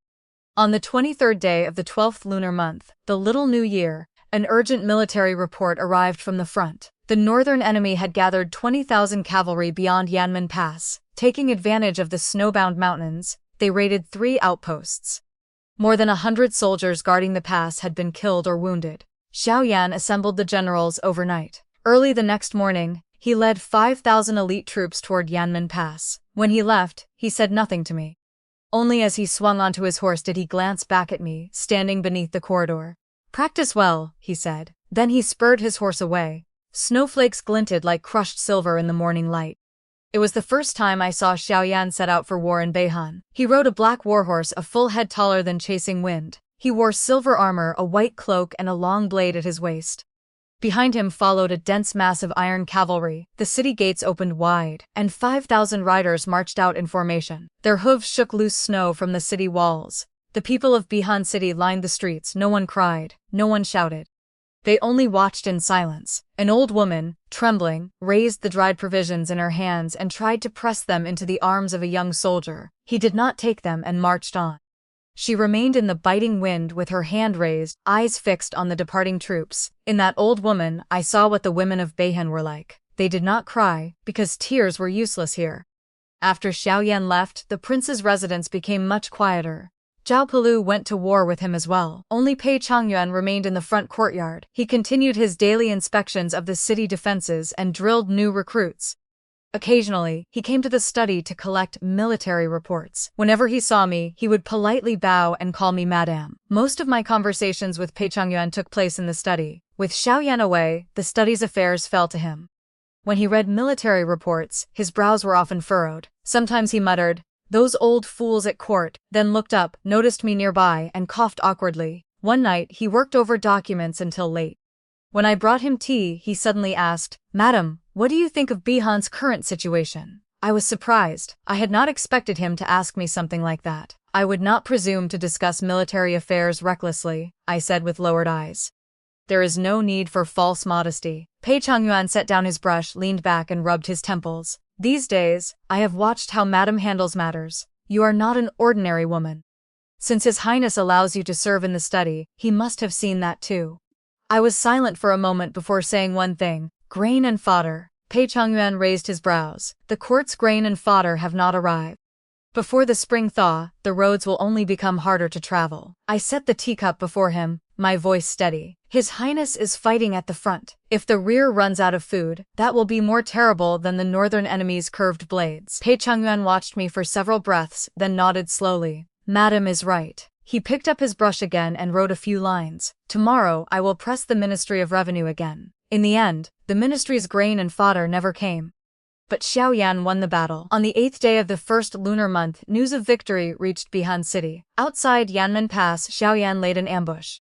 He used 3,000 cavalry to lure the northern enemy's main force deep into the pass, then sent 2,000 riders to circle behind them. In a single stroke, he crushed Helian Duo's 20,000 cavalry.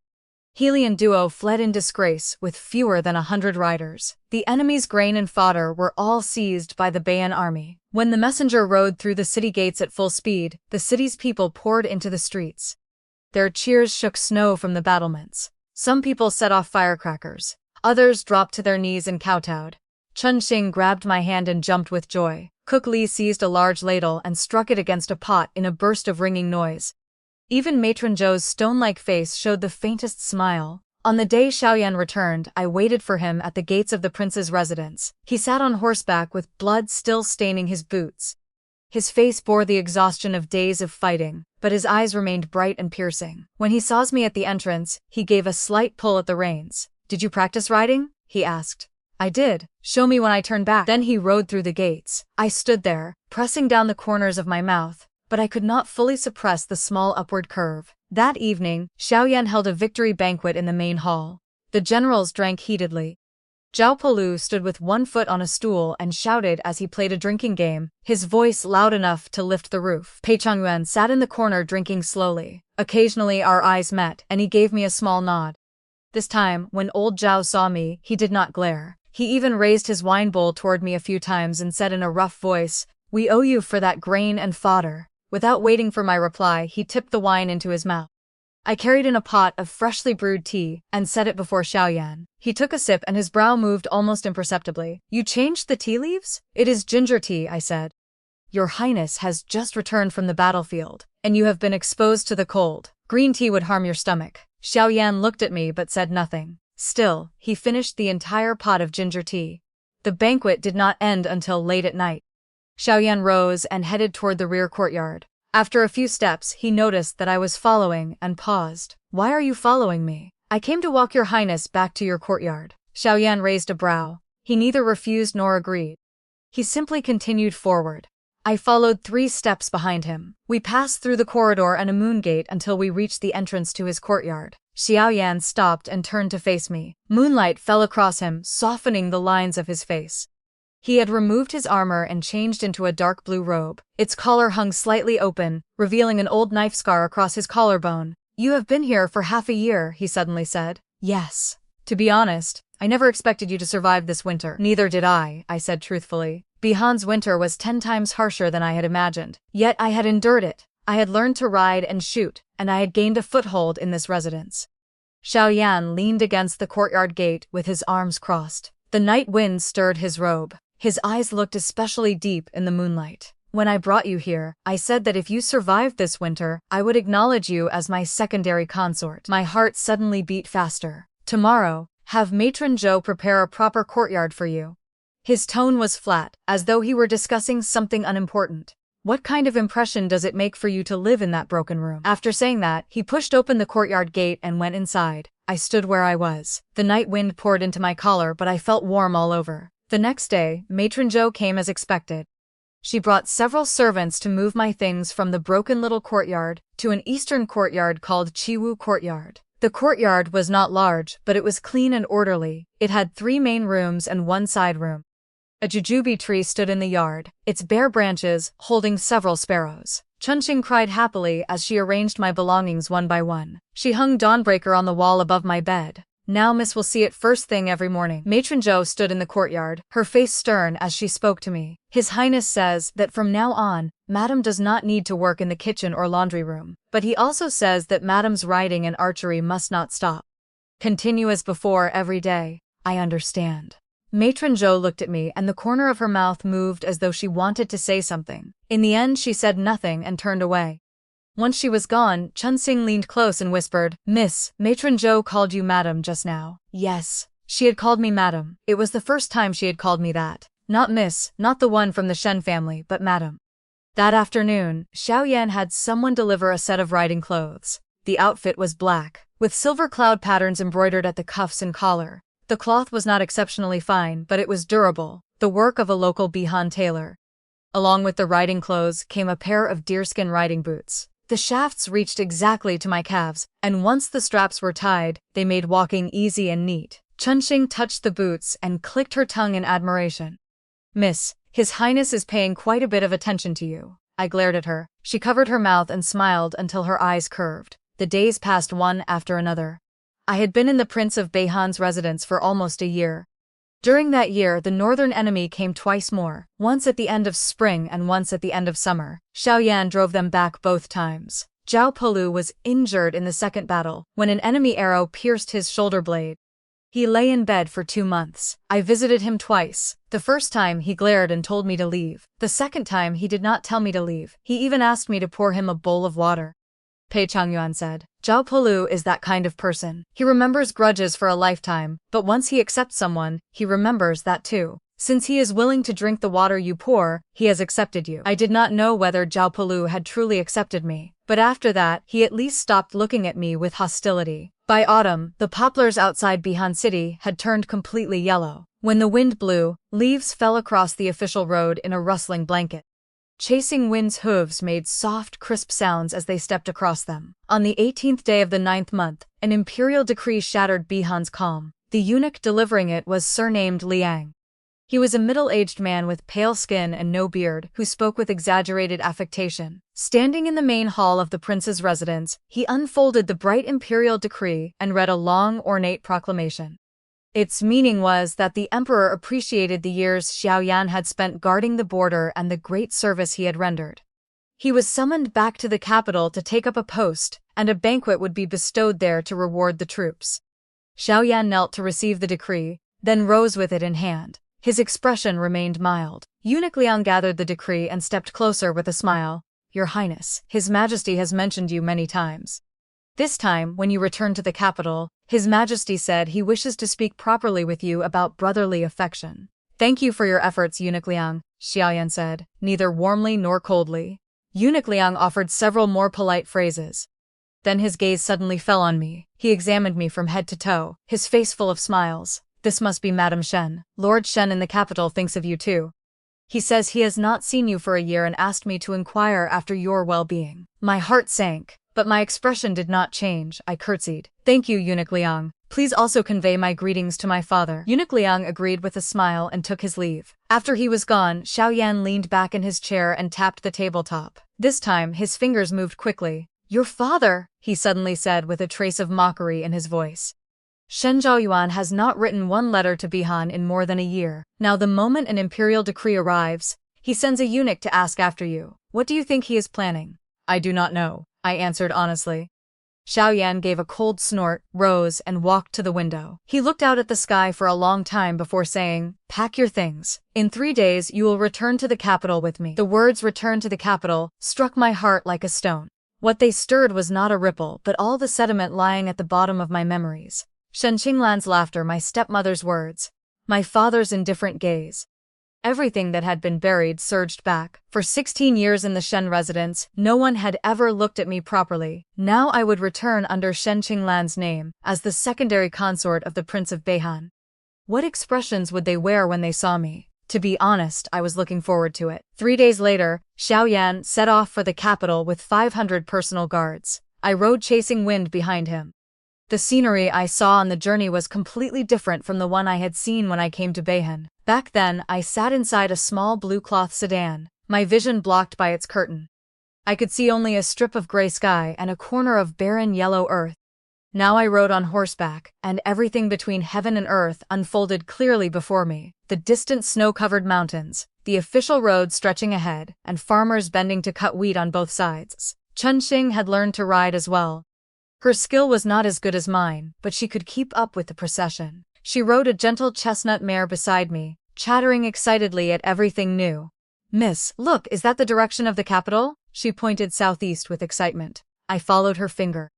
A gray haze floated on the far horizon, and I could see nothing clearly. Yet my heart skipped a beat. Capital, I have returned. The journey from Beihan to the capital took 20 days. Most of the time, Xiao Yan rode at the head of the procession. I followed behind him and watched him handle military affairs along the way. Each day he sent guards ahead to scout the road. At night, when the camp was set, he personally inspected the sentry posts and never left the work to others. Once when we stopped at an inn to rest, he suddenly asked me, "How much do you know about the capital?" "I grew up there, but I do not know much about its affairs," I answered honestly. The Shen family kept its concubine-born daughters in the back courtyard and did not allow us to leave. Xiao Yan lifted his tea and took a sip. After a moment of silence, he said, "The capital is a place that eats people. Beihan's blades kill openly with blood. The capital's blades kill without showing blood." "Is your highness afraid?" I asked. Xiao Yan looked at me. His eyes held surprise and appraisal. "Do you think I would be?" "It is good that you are not," I said. "Your highness has never lost on the battlefield in Beihan. You will not lose in the capital, either." Xiao Yan watched me for several breaths, then gave a low laugh. "You have more confidence in me than I do." The farther southeast we went, the warmer the weather became, and the greener the landscape grew. By the time we reached the capital's territory, orderly fields lined both sides of the official road. Mulberry trees grew along the ridges, and water ran brightly through the channels. Winter here did not freeze off one's ears. Spring arrived 3 months earlier than it did in Beihan, but seated on horseback and looking at that fertile land, I felt no longing at all. The capital might be warm, but it was not my home. My home was Beihan City, hundreds of miles away, where winter could split stone. It was in the humble but tidy Chu courtyard where my bow hung on the wall, my teapot sat on the table, and sparrows rested quietly on the branches of the jujube tree. On the 8th day of the 10th month, Xiao Yan's 500 guards made camp outside the capital. He brought Chunxing and me into the city, and went directly to the official residence arranged by the court. The residence stood east of the imperial city. It was a 3-courtyard compound, not extravagant but kept very clean. Xiao Yan lived in the front courtyard, while I lived in the rear. A moon gate lay between us, with 2 osmanthus trees planted on either side. It was their blooming season, and the scent was strong enough to make one lightheaded. After we had settled in, Xiao Yan went to the palace to meet the emperor. He changed into court robes, which made him seem more scholarly than in his usual military clothing.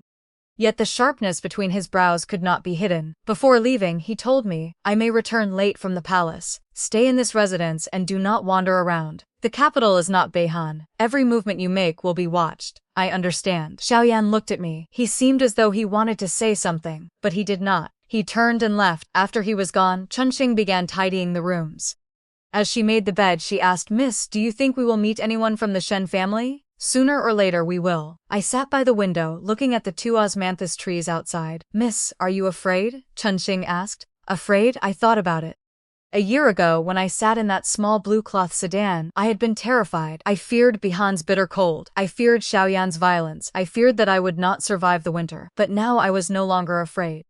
My hands were covered in calluses. I could ride and shoot. I could see that grain and fodder had been exchanged from a pile of sacks. I could make the Prince of Beihan, who had once refused even to look directly at me, teach me riding himself.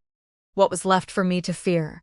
The next day, the emperor held a banquet in the palace to welcome Xiao Yan back and cleanse his travel weariness. Xiao Yan entered the palace early in the morning.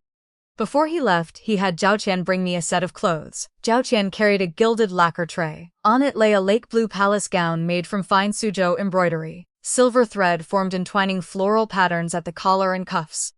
Beside it lay a full set of solid red gold hair ornaments, a crown comb, hairpins, and a dangling gold hair ornament that would chime heavily with every step.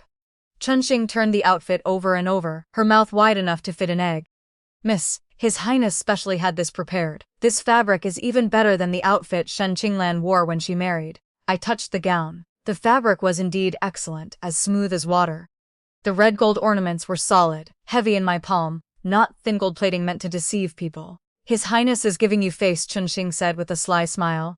I said nothing, but I understood clearly what an imperial banquet was. The civil and military officials and members of the imperial family would all be there. If I dressed poorly, it would not be only I who lost face. It would be Xiao Yan. He had not given me these clothes out of favor. He had given them to me so that I could win face for him. But regardless of his reason, once this outfit was on my body, it would become my armor. I changed into the palace gown and had Chunxing arrange my hair. She was skillful. She gathered it into a dignified cloud-shaped bun, set the swaying gold ornament into my hair, and placed matching gold hairpins on either side. I looked into the bronze mirror. The woman in the mirror did not quite look like me. I had filled out a little. Sickly pallor was gone from my face, and my cheeks now carried healthy color. The timid, shrinking air had also disappeared from between my brows. Chunxing stared at my reflection and suddenly teared up. "Miss, you are so beautiful now. Do not cry. If you make your eyes swollen, how will you go out?" I patted her hand. At dusk, a palace sedan arrived at the official residence. A young eunuch came to receive me and said that Xiao Yan was already waiting in the palace. I entered the sedan, and Chunxing followed beside it. When the curtain dropped, it shut out the view. From inside, I listened as the world changed from the quiet of the official residence to the bustle of city streets, then from that bustle to the broad stillness of the imperial city's avenues. Hooves echoed across the bluestone road, each beat landing like a knock against my heart. The sedan stopped outside the palace gate. The young eunuch led me down a long passage, through several vermilion gates, and finally to a splendid hall, blazing with light. The plaque above its doors bore 3 characters: Linde Hall. This was where the emperor held his banquets. The hall was brilliantly lit. The civil and military officials sat in 2 rows throughout Linde Hall. Wine cups passed from hand to hand, while music and song filled the air. I stood at the entrance and looked inside. The first person I saw was Xiao Yan. He wore formal black court robes, the cuffs and collar embroidered with 5-clawed dragons in gold thread. He sat at the first table below the emperor, his posture relaxed, one hand resting on his knee and the other holding a wine cup. Nothing in his expression revealed pleasure or displeasure. Yet, even without doing anything, he drew looks of awe from everyone in the hall. On the dragon throne at the highest seat sat the current emperor, Xiao Yan's elder brother. The brothers resembled each other somewhat, but Xiao Hung's features were gentler. His eyes and brows carried the depth and reserve of a man long accustomed to supreme authority. Announced the secondary consort of the Prince of Beihan, Lady Shen, to enter the hall. The eunuch's long, ringing cry pushed me out of the shadows at the doorway, and beneath every gaze in the room, I drew a breath, crossed the threshold, and entered the brightly lit hall. All eyes turned toward me at once. There was curiosity, scrutiny, appraisal, and faint contempt. Those looks landed on my face, my clothes, and the small golden hair ornament in my hair like needles. I could hear people whispering to one another. Still, I walked forward steadily, every step falling upon the cloud-patterned brocade beneath my shoes. I neither hurried nor faltered. When I reached the center of the hall, I knelt before the emperor's throne and performed a full bow. I pay my respects to your majesty. May your majesty live 10,000 years, 2,000 years, and 10,000 more. Rise, Xiao Heng said from above. There was a trace of amusement in his voice. I heard that the Prince of Beihan married last year. Today I finally have the chance to see his consort. Your manners are proper enough. Take your seat. A eunuch led me to the low table beside Xiao Yan. He turned his head to look at me, his gaze sweeping over me once. He said neither that I looked good nor that I did not. Only the corner of his mouth moved slightly before he turned back and continued drinking. The moment I sat down, I felt a familiar gaze strike me. It was so familiar that my back stiffened at once. I raised my head and followed it across the hall. Shen Qinglan sat at the table opposite mine. She wore a pomegranate red court gown and an entire set of gemstone-studded ornaments. Beside her sat Zhou Tingyun, heir to the Marquis of Yong'an. He had a decent face, but the dark shadows beneath his eyes showed that he had spent many years indulging in wine and women. Shen Qinglan was staring at me. In those eyes that had once been as proud as a peacock's, I saw shock, anger, and jealousy she was trying desperately and unsuccessfully to hide. Her fingers clenched around her wine cup until her knuckles turned white. I looked back at her without flinching. Then I lifted my own cup and gave her a small, distant toast. Shen Qinglan's expression changed at once. She probably had never imagined that the younger sister she had forced into a plain green sedan chair and sent to Beihan to die in her place would return alive, dressed in a court gown, embroidered in the Suzhou style, and seated near the emperor.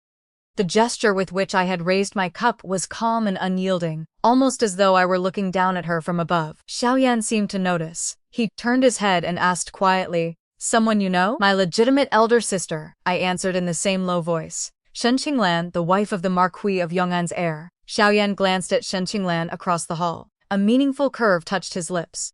The elder sister who married into the Marquis's household with that lavish procession? Yes. He took a slow drink. Then he said something that made my heart miss a beat. "Let us see whether she can resist coming over to speak with you tonight." He was right. When the banquet was halfway over, the emperor left to change his clothes. The atmosphere in the hall relaxed. Officials began moving around to offer toasts, while the ladies gathered in small groups to talk. I remained where I was. Xiao Yan had been surrounded by several elderly ministers who were discussing military matters with him, so he had no time to pay attention to me. Then Shen Qinglan stood up.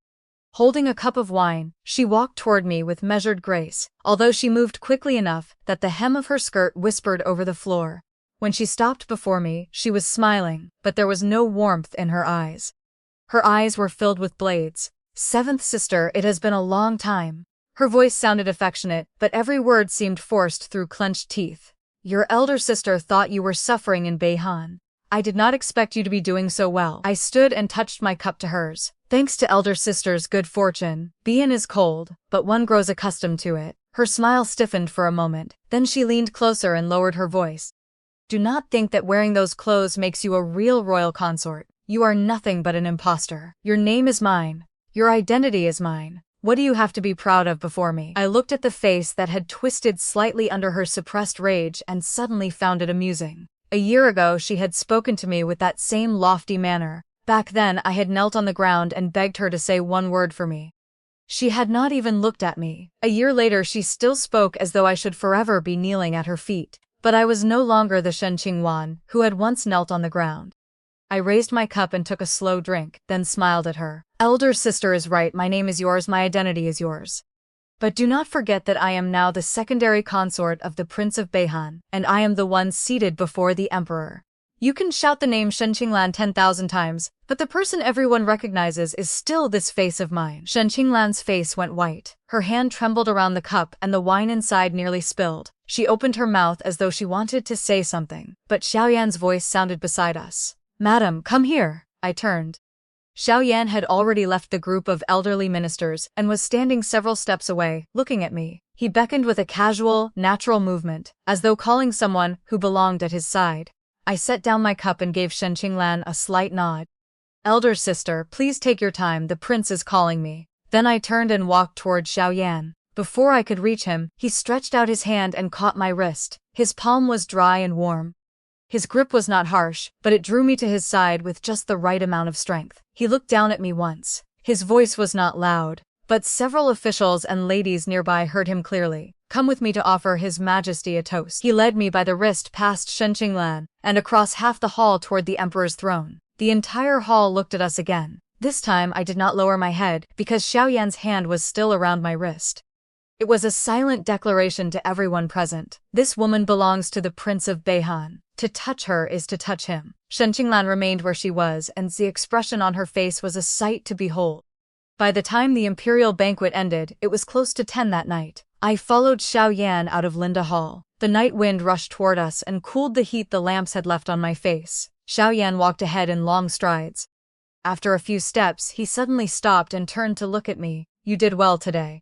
Thank you for your highness's praise, I replied with lowered lashes. Xiao Yan watched me for a while, then asked, how did that legitimate elder sister of yours treat you in the Shen household? I did not answer at once. The answer was too long.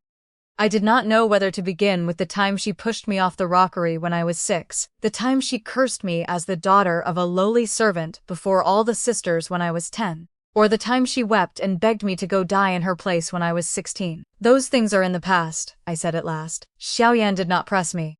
He only said meaningfully, it does not seem that your elder sister is living very well in the Marquis of Yong'an's household either. The heir of that household is notorious in the capital for being a libertine. He keeps 7 or 8 concubines.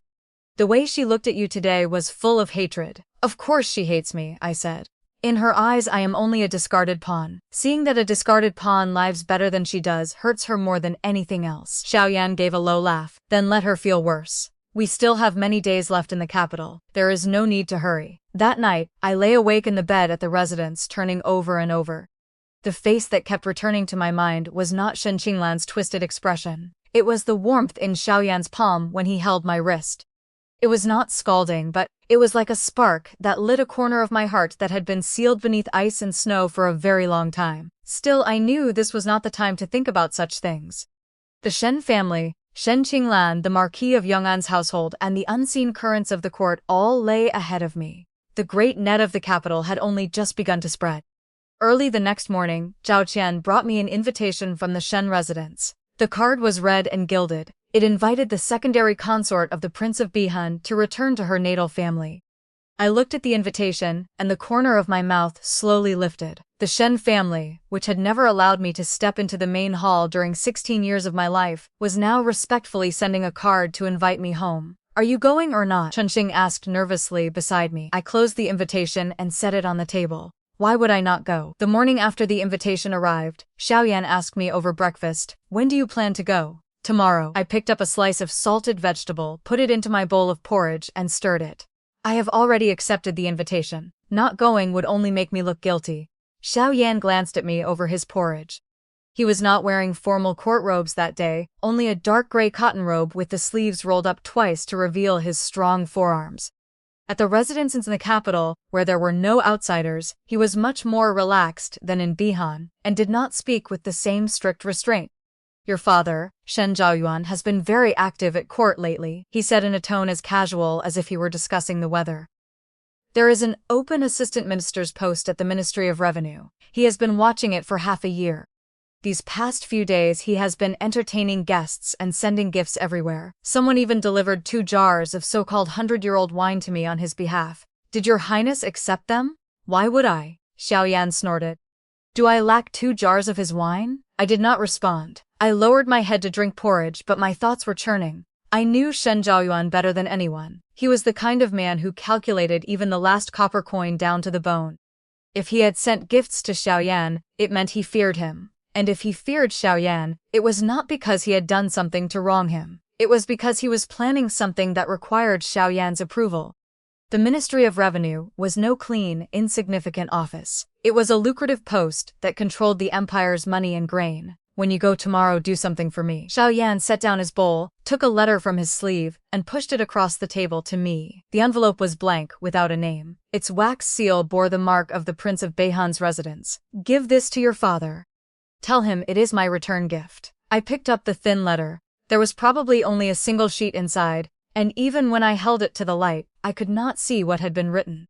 Your Highness wants me to hand it to him in person? In person. Xiao Yan leaned back in his chair, the corner of his mouth lifting. Watch him open it. Watch him read it. Remember his reaction, then tell me. I understood. So, this was not a courteous exchange of gifts. It was a test. What did your Highness write in the letter? I asked. Xiao Yan raised an eyebrow as if he had not expected me to ask so directly. After a brief silence, he rose, walked to the window, and pushed it open. With his back to me, he looked at the 2 osmanthus trees in the courtyard.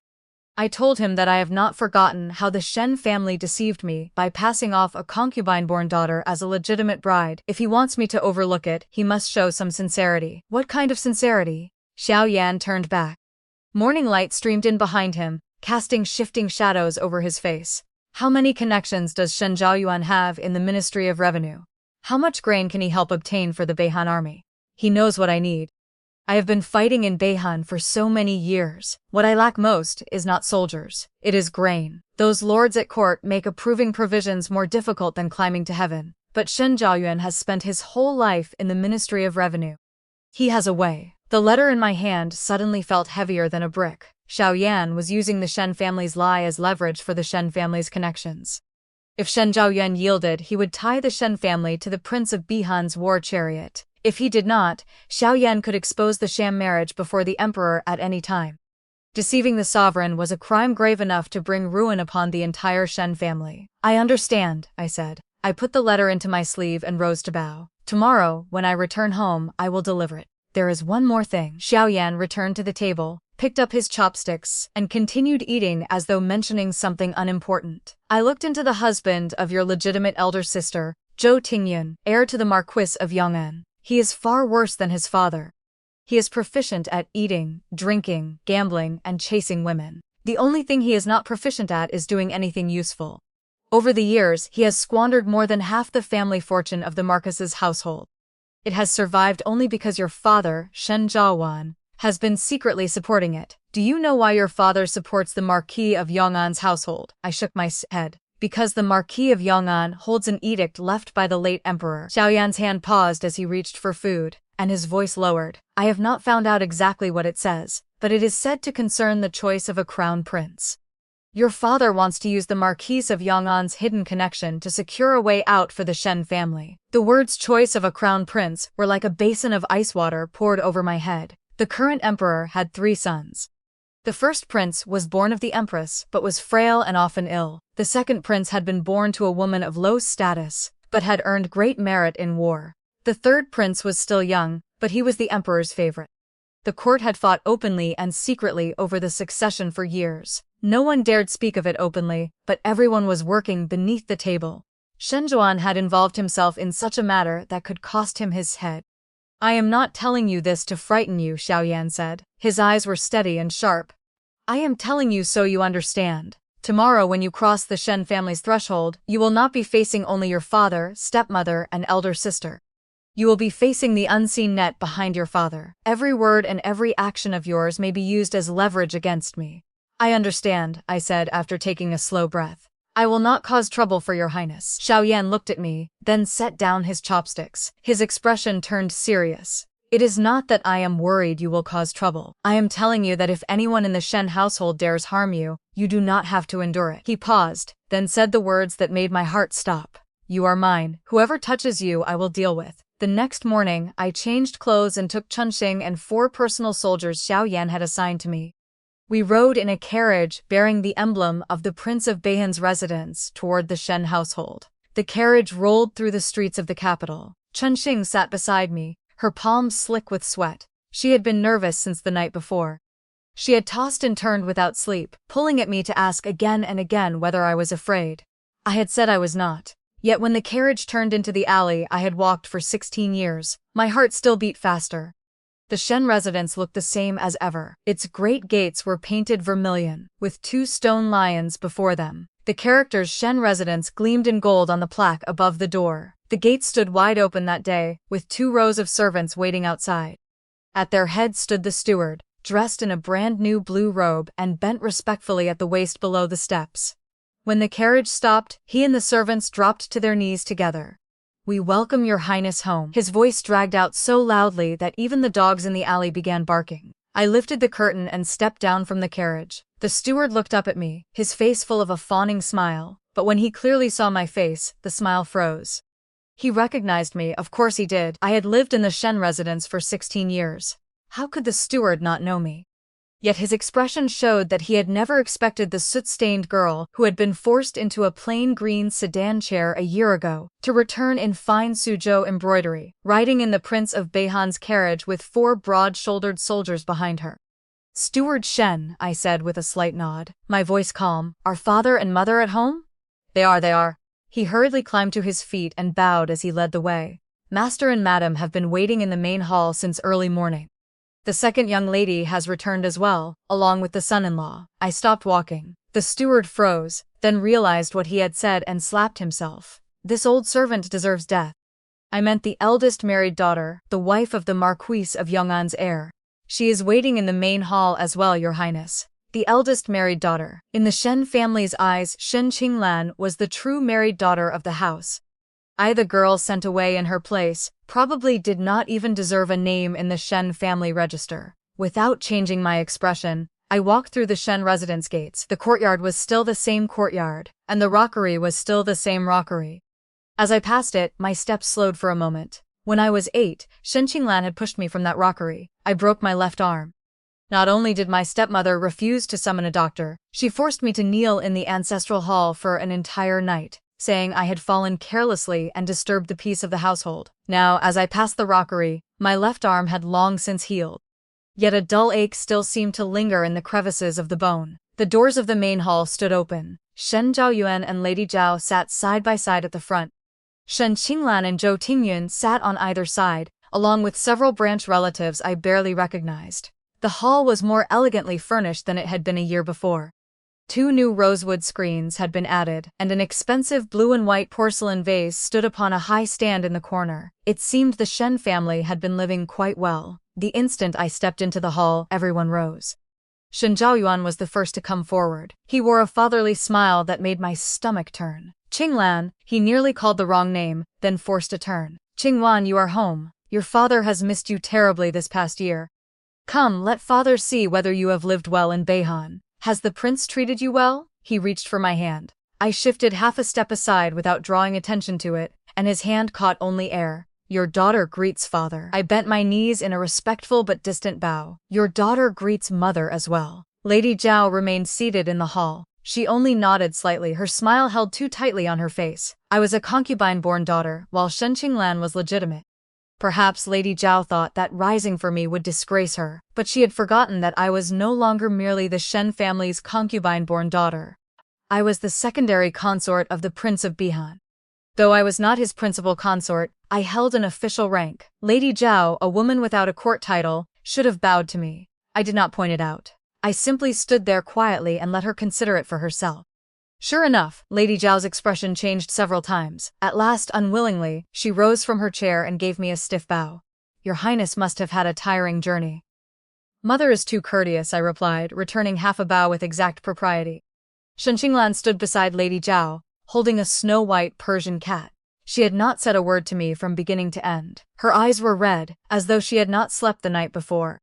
She had applied a heavy layer of powder, but it could not conceal the darkness beneath her eyes. Zhou Tingyun, on the other hand, was very warm. He cupped his hands with a smile. "I have long heard of the Prince of Beihan's reputation. Meeting your highness today is truly a blessing of 3 lifetimes. You are too courteous, Herr Zhou, I said, giving him one glance. His face was pale and fine, but his eyes wandered restlessly, and there was a slick quality in his smile. One look was enough to show that he was no upright man. After we took our seats, Xiao Yan began asking questions. He asked about Beihan's climate, the prince's temper, and the food and daily routine in the residence. Every question held an attempt to probe me, like an old fox walking carefully around a trap. I answered each in a measured way. I said what should be said and did not add a single word that should not. After about the time it took to burn 1 stick of incense, I took Xiao Yan's letter from my sleeve, set it on the table, and pushed it towards Xiao Yan. Father, this is what the prince asked your daughter to deliver. The smile on Xiao Yuan's face froze for an instant, then returned. He reached out, took the letter, broke the wax seal, and unfolded the paper. The main hall fell so quiet that a needle could have been heard striking the floor.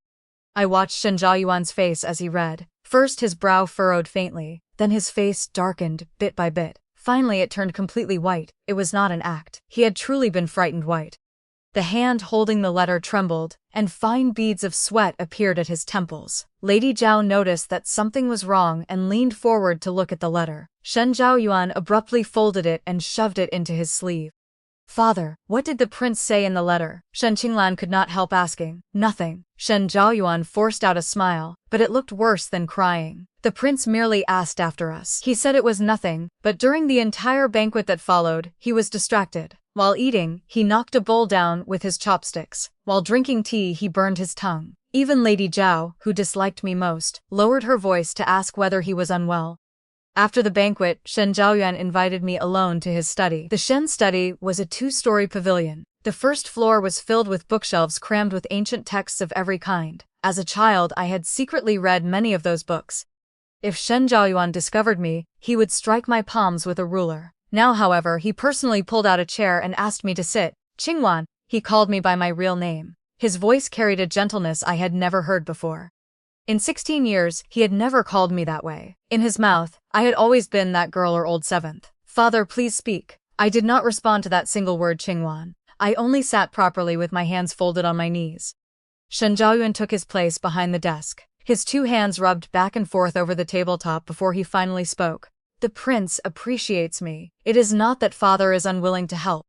The grain provisions for the Beihan army are indeed a matter of national importance. Your father is only a 3rd-rank assistant minister in the Ministry of Revenue, but I handle many grain accounts. It is only that. He paused, and his face twisted as though he had swallowed something unpleasant. Father has his own difficulties. His Majesty has been watching Beihan very closely of late. If I step forward now to help obtain provisions, I fear I will arouse His Majesty's suspicion. I listened and sneered inwardly. If the Emperor truly suspected Beihan, he would not have bestowed a legitimate Shen daughter upon Xiao Yan in marriage. Xiao Yuan's hesitation had nothing to do with the Emperor's suspicion. He did not want to choose a side.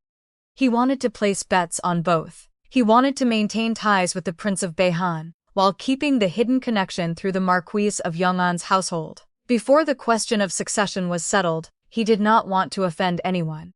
He wanted all the benefits from every side. I understand father's meaning. I stood, my voice even. Your daughter will convey father's words to the prince exactly as they were spoken. Xiao Yuan's face grew another shade whiter. He understood the weight of the words exactly as they were spoken. Xiao Yan was not a man who patiently allowed others to put him off. 1 refusal, he remembered. 3 refusals, and he would not offer another chance. Qingwan. Xiao Yan hurriedly stood and came around the desk. Anxiety had entered his voice. Say a few good words for your father before the prince. You are a daughter of the Shen family. Only when the Shen family prospers can you prosper. Father, I interrupted him. It was the first time in my life I had interrupted him in his own study. In the past, I had not even dared breathe loudly in the Shen residence. You say that only if the Shen family prospers can I prosper. Your daughter does not agree. A year ago, when I was pushed into that plain green sedan chair and sent to Beihan, did father ever think that the Shen family's prosperity had anything to do with me? Xiao Yan opened his mouth. The expression on his face was like that of a man who had just been slapped. That matter was decided by your stepmother. Your father did not know. Father, I interrupted him a second time, still calm. You are the head of this family. You govern its affairs, and you say you did not know? Xiao Yan had no answer left. I stood and walked toward the study door. When I reached it, I stopped and looked back. Xiao Yan stood by the desk with a hunched back.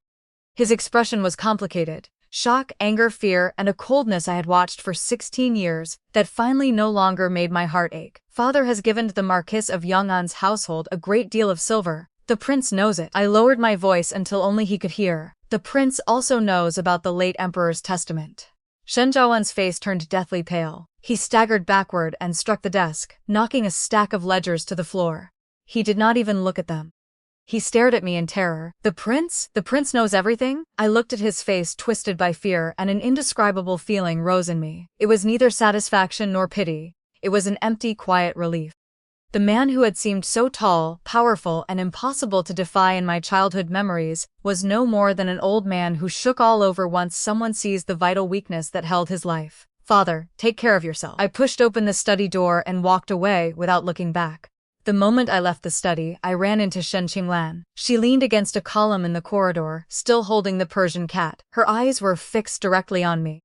The cat lazily swished its tail in her arms, a sharp contrast to the look in its mistress's eyes. Shen Qinglan's eyes were filled with blades, sharp and urgent, as if she wanted to stab me with them. What did father say to you? Ask father yourself. I did not stop walking as I passed her. Shen Qingwan, she called my name behind me. Her voice was low, but she bit down so hard on each word that every syllable struck the ground. I stopped.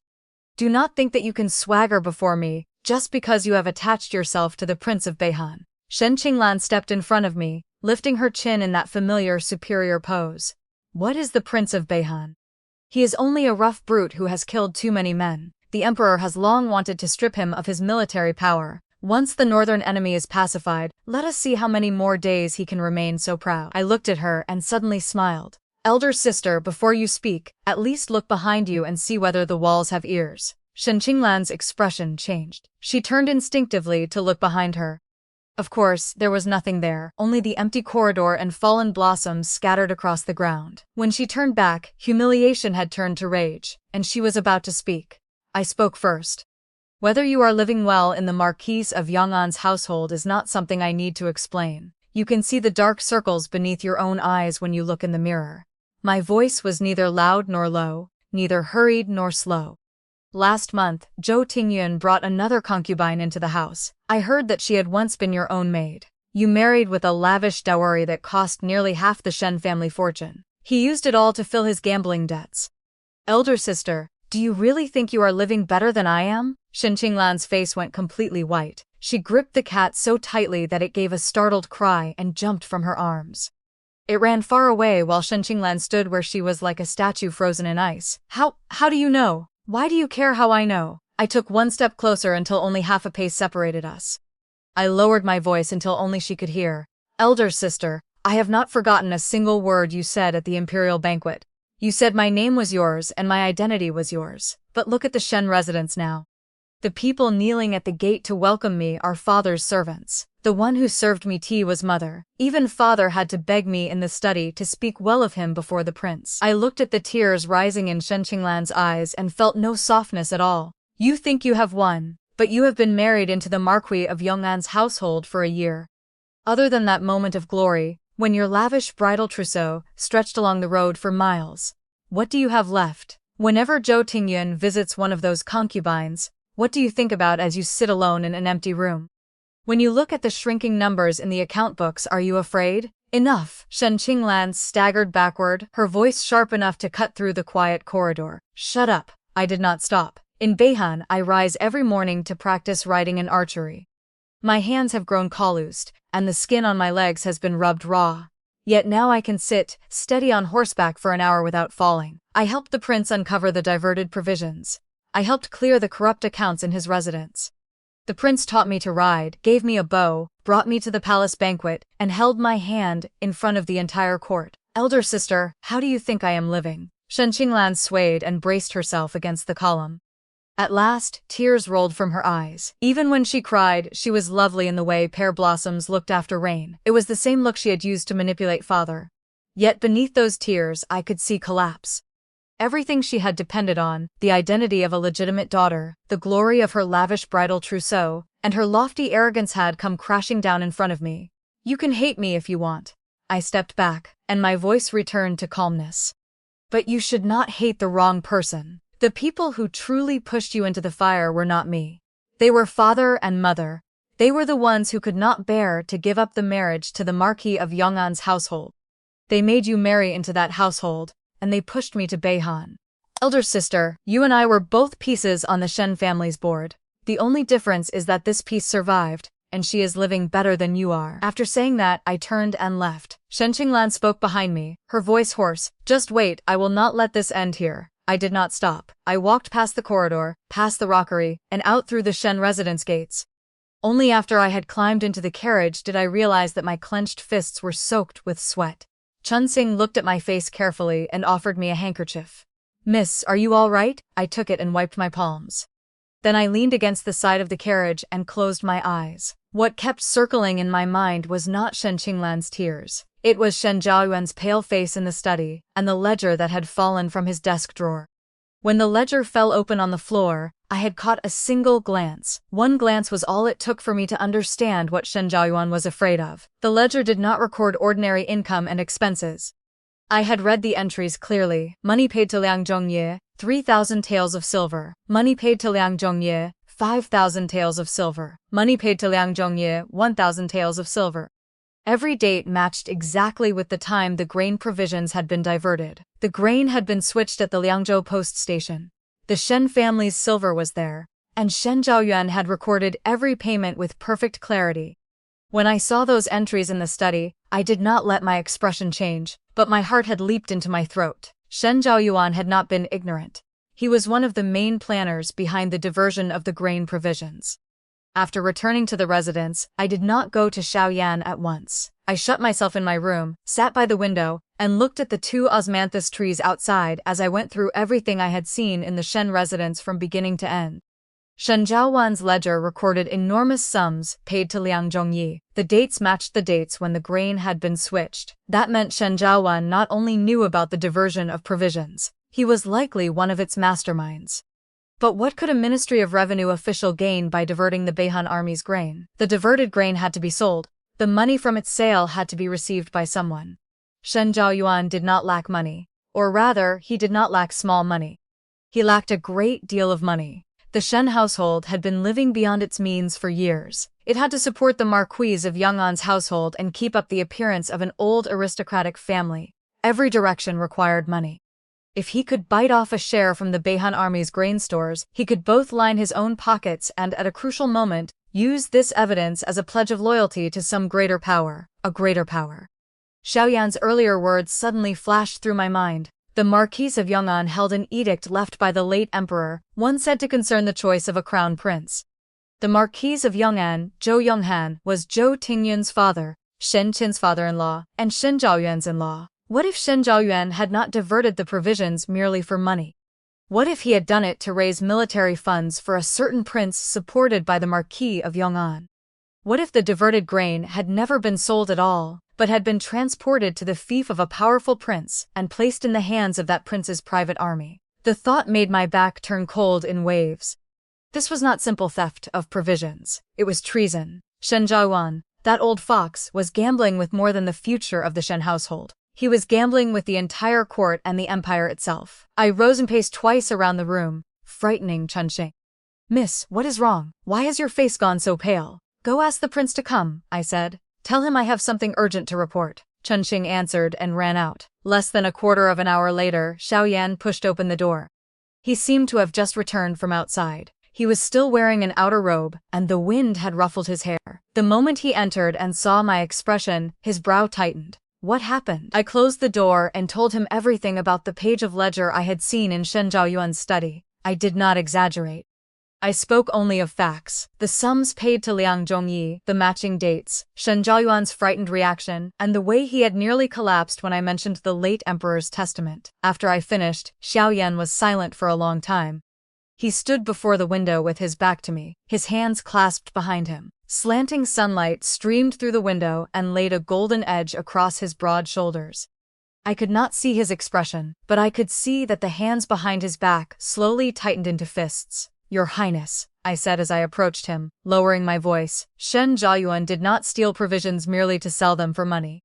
He was gathering military funds for a prince. He has chosen a side in the succession struggle. Xiao Yan turned to look at me. Backlit by the window, his eyes were as deep as the endless night beyond the walls of Beihan.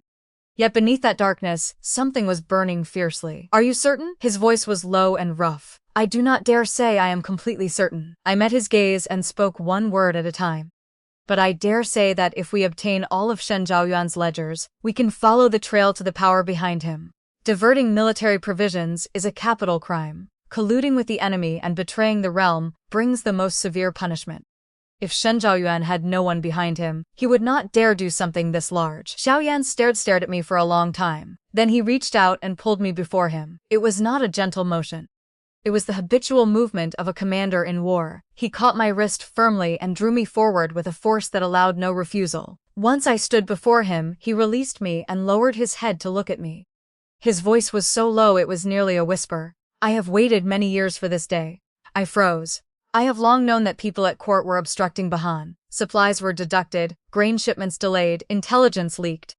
None of it stopped from the first day I took command of the Beihan army. I investigated for 6 years. I traced it to the Longzhou post station, to the grain stores of the Ministry of Revenue, to one scapegoat after another, but I never found the mastermind behind it. His fingers slowly tightened, and his knuckles cracked. Now I finally know. What will your highness do? I asked. Did your father not invite you back to your natal home? A cold curve touched Xiao Yan's lips. Then invite him here as well. Tell him to bring his ledgers. 3 days later, Shen Zhaoyuan came exactly as expected. He did not come by himself. Pei Changyuan brought a group of soldiers to the Shen residence and invited him over. When Pei Changyuan led the soldiers into the Shen residence and brought Shen Zhaoyuan out of his study, Lady Zhao wailed and chased after them to the front gate. Shen Qinglan gripped her tightly and held her back. The household steward knelt at the entrance and banged his head against the ground several times, tearing the skin of his forehead until blood ran down his face. Pei Changyuan told me these things afterward. He said Shen Zhaoyuan wiped sweat constantly throughout the journey. By the time they reached the prince's residence, his legs were so weak he could barely climb the steps. Shen Zhaoyuan was brought into the study in the front courtyard. Xiao Yan sat behind the desk, and I stood at his side. Spread across the desk was a ledger seized from the Shen residence. Beside it lay a stack of documents recovered from the Liangzhou post station, which Pei Changyuan had seized the previous year. They recorded the amount, date of transfer, and destination of every batch of diverted grain. Shen Zhaoyuan stood in the middle of the study, his legs shaking like a sieve. Sweat covered his forehead. He did not dare look into Xiao Yan's eyes. He could only stare at the floor like a fish pulled from water, his mouth opening and closing without sound. Lord Shen, Xiao Yan said. His voice was lazy, as though he were exchanging pleasantries with an old friend. I invited you here because I wanted a conversation. Why are you so nervous? Shen Zhaoyuan dropped to his knees with a thud. Your Highness, spare me. I was confused for a moment. I was forced. He knocked his head against the floor again and again. In only a few blows, a red mark had formed against the tiles. Forced? Xiao Yan leaned back, tapping the tabletop slowly and heavily with his finger. Who forced you to divert the Beihan army's provisions? Tell me. It was the Marquis of Yong'an. Shen Zhaoyuan lifted his head, his face streaked with tears and saliva. It was Marquis Zhou Yong'an. He instructed me to do it. He said the second prince needed provisions. He said that if I helped move several batches of military grain, then when the second prince ascended the throne, the Shen family would be credited with great service. Zhou Yong'an, Xiao Yan repeated. His voice showed no emotion. Continue. The Marquis of Yong'an said Liang Zhongyi was his man. I only had to alter the approval documents at the Ministry of Revenue and falsely report a greater quantity of grain sent to Beihan. The extra grain could then be switched at Liangzhou and transported away without a trace. I had no choice. The Shen family has been unable to make ends meet for years, and the Marquis of Yong'an held evidence against me. What evidence? Xiao Yan asked. Shen Zhaoyuan's voice became very small, nearly a sob. When I served as the salt inspector in Jiangnan years ago, I embezzled a sum of the salt tax. The Marquis of Yong'an has evidence. Xiao Yan was silent for a long time after hearing this. The study held only Shen Zhaoyuan's harsh breathing and the pounding of my own heart. Then Xiao Yan stood. He walked around the desk, stopped before Shen Zhaoyuan and looked down at him. Shen Zhaoyuan, I will give you one chance. Shen Zhaoyuan raised his head abruptly. A flash of hope appeared in his eyes. Hand over every letter, account, and record of your dealings with the Marquis of Yong'an. At court before the emperor, confess every detail of how the Marquis ordered you to divert military grain. If you are willing to become a cooperating witness, I can plead with the emperor to spare your life." Hope on Shen Zhaoyuan's face became despair, and despair became struggle. He knelt there trembling, the muscles in his face twitching without stop. After a long time, he finally forced out a single word from his throat. "All right." That night, under Xiao Yan's watch, Shen Zhaoyuan wrote a long confession, accounting clearly for every transaction between himself and the Marquis of Yong'an. Pei Changyuan took the confession, Xiao Yan's secret memorial, and all the evidence recovered from Liangzhou and the Shen residence into the palace that very night. He presented all of it before the emperor. The emperor was furious. When Pei Changyuan returned, he said that after reading the confession, the emperor had smashed the inkstone on his imperial desk, broken porcelain scattered across the floor. That very night, he issued an order for the imperial guards to search and seize the Marquis of Yong'an's residence and arrest Marquis Zhou Yonghan and his heir Zhou Tingyun. Shen Zhaoyuan was placed in the imperial prison to await the conclusion of the case. I did not go to see the search of the Marquis's residence, but Pei Changyuan later told me every detail. When the imperial guards stormed the estate, Zhou Yonghan was burning things in his study. The brazier was filled with letters and account books, and thick smoke poured from the windows. The guards kicked open the door, overturned the brazier, and seized many half-burned scraps. They were said to be secret letters exchanged with the second prince. Zhou Tingyun was dragged out of a concubine's bed. He was bare-chested, cursing all the way. But when he saw the imperial guards' flying fish uniforms and embroidered blades, he went blank with terror and collapsed on the spot. Shen Qinglan stood in the main hall in a pomegranate-red sleeping robe, her hair loose over her shoulders, watching the imperial guards turn her household upside down. She neither cried nor shouted, she only stood there in a daze. Pei Changyuan said that before he left he looked back once. Shen Qinglan was still standing in the same place, unmoving, her gaze empty like that of a dead person. The next morning, the emperor personally heard the case in court. Xiao Yan took me into the palace. We waited behind the side hall, listening to the emperor's angry rebukes from the court in front of us, and the frightened silence of the officials. Shen Zhaoyuan knelt below the steps and repeated every word of his confession exactly as it had been written. Marquis Zhou Yonghan of Yong'an was stripped of his official cap and court beads on the spot and sent to the imperial prison. The second prince was rebuked in open court. Although the emperor did not state outright that the second prince had been connected to the Marquis, the way he looked at him was no longer the same as before. After court was dismissed, the emperor summoned Xiao Yan alone. Xiao Yan was gone for about half an hour before he returned with a calm face that revealed neither pleasure nor anger. "What did His Majesty say?" I asked as I went to meet him. Xiao Yan looked at me. The corner of his mouth rose in the slightest curve. His Majesty approved. From next month onward, the Beihan army's provisions will be issued directly through the Imperial Stables Directorate and will no longer pass through the Ministry of Revenue. Shen Zhaoyuan helped expose the Marquis of Yong'an and will be spared death, but he will be exiled to Lingnan. The other women of the Sh family will not be prosecuted, but all of the Shen family's property will be confiscated. Lingnan.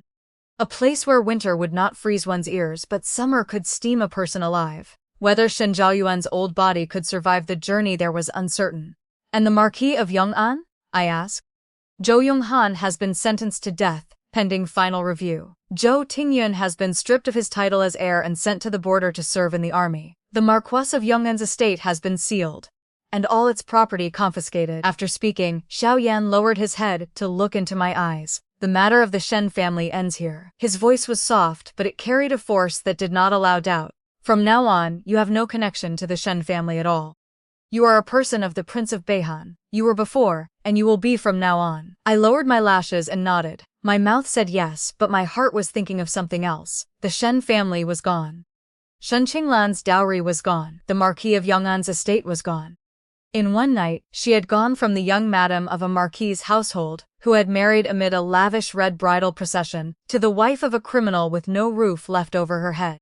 Under the law, female relatives of convicted families who were not sentenced to death would either be sold into servitude or left to wander the streets.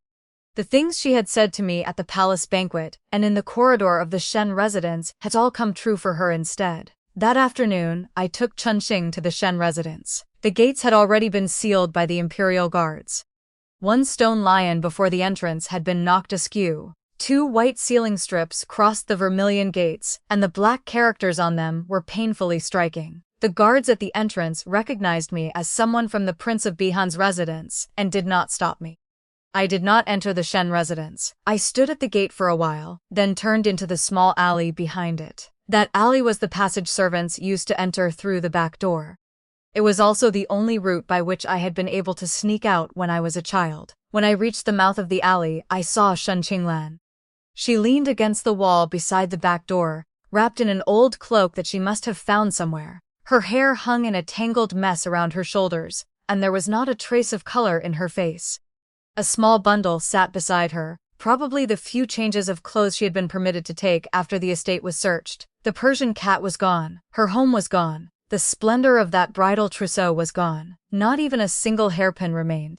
The moment she saw me, a powerful hatred surged into her eyes. "You came." Her voice was terribly hoarse, as though she had cried through the entire night. "Are you here to laugh at me?" I did not answer. Shen Qinglan slowly straightened. A smile worse than crying pulled at the corner of her mouth. "Shen Qinglan, you won." She forced the words out one by one, each one seeming to carry blood. "But let me tell you this. Even if I, Shen Qinglan, fall into the streets and become a beggar, I will never ask you to give me even one copper coin." I looked at the woman who had once acted invincible before me, now trembling in the cold wind of the back alley. Her eyes held hatred, anger, and unwillingness, but not regret.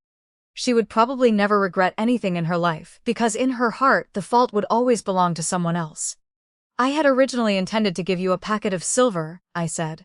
Shen Qinglan stared blankly for a moment. "But you are right." I drew my hand from my sleeve. It was empty. "You will not ask for my charity, so I will show you a way to survive." I stepped closer and spoke in a voice only the two of us could hear. "The third house in Yongding Alley is an embroidery shop. Its owner is Madame Liu, a widow. She once embroidered clothes for the Shen household, and she made all the clothes you wore as a child. You should remember her. She is still hiring embroiderers. Food and lodging are included. The pay is not much, but it is enough to stay alive. If you want to live, go and find her." Shen Qinglan stared at me, her mouth opening without any words coming out. "I am not doing this for you." I stepped back and looked at the wind-tossed hair around her face, and the haggard features that were nearly unrecognizable. My voice was calm. "I am doing it for the little girl you pushed from the rockery years ago." She broke her arm. "You owe her an apology. I do not intend to collect that debt for her anymore. Find a way to repay it yourself." After saying that, I turned and left. As I walked out of the alley, Shen Qinglan's muffled crying rose behind me. The wind tore the sound into fragments, and the bustle beyond the alley mouth quickly swallowed it. Chunxing followed behind me. She glanced back once and asked softly, "Miss, will she go to Madame Liu?" "I do not know," I said truthfully. Shen Qinglan has never worked a day in her life. Whether she can lay down the pride of a legitimate daughter and work as an embroiderer is her choice. I had shown her a road because I did not want to become someone like her. She had never given me a road to take, but I had given one to her. That did not mean I forgave her. It only meant that I did not want my heart to become a second Shen Qinglan. By the time I returned to the post station, it was already dark. Xiao Yan stood waiting in the courtyard with a lantern in his hand. The flame inside trembled in the wind. When he saw me enter, he handed the lantern to a guard and came to stand before me. "Where did you go?" he asked. "I went to see Shen Qinglan," I answered honestly. Xiao Yan fell silent for a moment. Then he reached out and tucked the hair the wind had loosened behind my ear. His fingers were rough, the pads marked by years of gripping a blade. When they brushed my ear, they brought a faint tickle. "Do not wander off alone again," he said in a low, casual tone, as though he were only reminding me of something ordinary. "The capital is not Beihan. Too many people are watching me in secret. It is easy for someone to notice you if you go out alone." "I understand." Xiao Yan withdrew his hand and turned toward the courtyard. After taking several steps, he stopped without looking back. "One more thing. Today His Majesty granted you a formal patent as the Prince of Beihan's secondary consort, with the rank of third-rank lady. The imperial decree will arrive tomorrow morning." I stood in the courtyard as the night wind rushed past, making my whole body sway. A formal patent. The rank of third-rank lady I, Shen Qinglan, the concubine-born daughter of the Shen family, had finally received a rank of my own. It was not Shen Qinglan's name. It was not borrowed from the Shen family.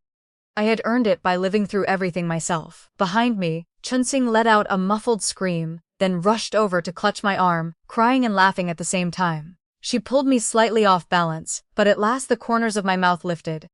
The winds of Beihan had sharpened me into a blade. At last that blade had been drawn from its sheath. On the day the decree arrived, the first snow of that winter fell over Beihan city. The eunuch who delivered the decree was the same eunuch Liang who had come before. With a smiling face he finished reading the decree, then placed the yellow imperial document in my hands and kept saying, "Congratulations, madam, congratulations." His manner was even warmer than it had been in the capital, perhaps because he knew that the Prince of Beihan's household now carried far more weight before the emperor than before. I knelt to receive the document. When I rose, snowflakes landed on the imperial paper and melted over the words "third-rank lady," leaving small wet marks. I carefully wiped them away with my sleeve, then looked at Xiao Yan who stood beside me. He wore a black robe under a large fur cloak. The sable fur at its collar lifted gently in the wind. His face showed little expression, but I caught the faint curve of his mouth. "What are you smiling about, Your Highness?" I asked, after eunuch Liang had been sent away. I was not smiling. Xiao Yan turned and began walking back. After 2 steps he added, "The third rank is not low in Beihan. From now on, every steward and matron in the household must perform a formal bow when they see you." I followed him, holding the decree as snow settled coolly in my hair. Matron Zhou stopped making things difficult for me long ago. "That is because she knows how to read a situation," Xiao Yan said without looking back. "Those who cannot read a situation do not last long in Beihan." When we returned to Chiwu courtyard, Chunxing had already prepared the incense table in the main room. I placed the decree upon it. Chunxing dropped to her knees and knocked her head 3 times against the floor. When she looked up, tears covered her face. "Miss, we have finally made it through." I pulled her up and brushed the dust from her knees. "This is only the beginning. There is still a long road ahead." Chunxing wiped her tears. "Miss, you have an official rank now. If those people from the Shen family were still here, they would be furious." But the name Shen family passed by my ear as lightly as a snowflake, melting as soon as it fell. Shen Zhaoyuan was still on the road to exile in Lingnan. I had heard that he fell ill after reaching Ganzhou, and no one knew whether he would survive the rest of the journey. Lady Zhao had been taken back by her Natal family, but the Zhao family had also declined and could not give her a comfortable life. The other women of the Shen household had scattered or married away. That great family that had once received endless visitors was now only an empty residence sealed by the imperial guards and gossip for the capital's tea tables. As for Shen Qinglan, I had given her Madame Lu's address. Whether she went there I did not know, and I never tried to find out. When I spoke to her in the back alley of the Shen residence that day, my heart had been as still as a wilderness scoured by the north wind for a long time, with no weeds left, only hard ground. She owed me nothing. I owed her nothing. From then on, we were even. Winter in Beihan was as cold as it had been the year before. The wind blew from morning to night, making the flagpoles on the city walls moan. Cracks split the frozen ground at the training field, and hooves struck ice chips from its surface. Yet I still rose every day and went to the riding ground. Chasing Wind had completely accepted me as his master. When I vaulted onto his back he did not even snort. He simply waited obediently for my command. Xiao Yan still came to the riding ground from time to time. He watched me ride several circuits, then found faults. One day he said I gripped the reins too tightly. The next he said my balance leaned while turning, and another day he said my shoulders were too stiff when I drew a bow.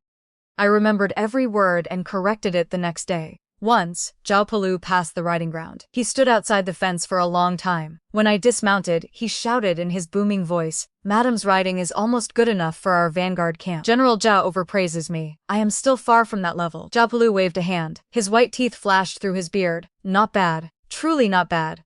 Race me someday. If you lose, you buy the wine." Pei Chongyuan happened to be walking by. Hearing him, he smiled and shook his head. "Old Zhao, you just want to race, madam. If His Highness finds out, he will skin you alive." Zhao Palu gave 2 rough laughs, then walked away with his arm around Pei Chongyuan's shoulders. I stood in the middle of the riding ground, my breath forming a cloud of white mist, and watched their backs disappear into the snow. The arrow wound in Zhao Palu's shoulder had healed more than halfway, though his left hand was still not very nimble. He could not grip the reins tightly when he rode. Pei Chongyuan had said that recovering even this much was like burning incense in thanks to heaven. The arrowhead had missed his shoulder blade by only half an inch. If it had gone any farther, the entire arm would have been ruined. But Zhao Palu did not care. During his recovery, he had kept telling me that once he was healed, he would be the first to charge into the northern enemy camp and twist Hellion Duo's head off to use as a ball. I told him, "General, first heal your arm before you start kicking a ball." He laughed for a long time. The commanders of Beihan were all like that. Rough, hot-tempered, and unconcerned with refinement. But in battle, they risked their lives, and toward their own people, they gave everything from the heart. I had lived among them for more than a year. I had gone from being distrusted to sitting with them, drinking and playing finger-guessing games. The path had not been easy, but every step had been firm and real. One evening, as usual, I brought tea to Xiao Yan's study. When I pushed the door open, I saw that he was not reading military reports. He stood over the sand table with both hands braced on its edge, staring into the mountains and rivers laid out before him. I set down the tea and joined him. Several small flags stood in the sand table. The red flags represented the Beihan army, and the black flags the northern enemy. 5 or 6 black flags crowded outside Yanmen Pass, while only 3 red flags stood in lonely defense of the pass. The northern enemy has come again? I asked. Soon. Xiao Yan touched the densest cluster of black flags with one finger. Scouts report that Helian Duo has assembled 30,000 cavalry beyond the pass. They are building siege engines. They are not here to snatch supplies and livestock and run. This time, Helian Duo wants more than grain and cattle. He wants Yanmen Pass. My heart tightened. Yanmen Pass was Beihan's gateway. If it fell, northern enemy cavalry could reach the walls of Beihan City in 3 days. When will the court's reinforcements arrive? Xiao Yan did not answer at once. After a long silence, he exhaled slowly. There will be no reinforcements. I froze. The Ministry of Revenue has submitted a memorial. This year's Yellow River floods and earthquake relief have consumed most of the treasury, and they say there is no money to support Beihan. His Majesty has ordered me to raise what I need myself. Xiao Yan's voice was calm, as though he were talking about someone else's affair. In plain terms, I must rely on myself. Rely on what? My voice tightened. 200,000 mouths are waiting to be fed. 30,000 northern enemy cavalry are watching us, and one sentence from the court has shifted the entire burden onto you. The court! Xiao Yan repeated the words with a cold curve at his mouth. The court is playing a grand game. If the northern enemy attacks me, the court can sit back and watch both sides weaken one another. If I win, it enjoys peace without spending a single coin. If I lose, it will have a reason to cut away Beihan's military power. I fell silent. Xiao Yan turned to face me. Candlelight divided his face into light and shadow. He suddenly patted my shoulder, not hard, yet when his palm landed, I felt a heavy weight settle there. Are you afraid? No, I lifted my head and met his eyes. Your Highness has never lost on the Beihan battlefield. This time, you will not lose either. Xiao looked at me for several breaths, then laughed. It was not a cold or mocking laugh, but a true, open laugh that made the candle flames jump. You have more confidence in me than I do. I do. Then we fight. On the night the decision was made, Beihan City was under strict guard. Xiao Yan stood in the center of the main hall before a map of all Beihan.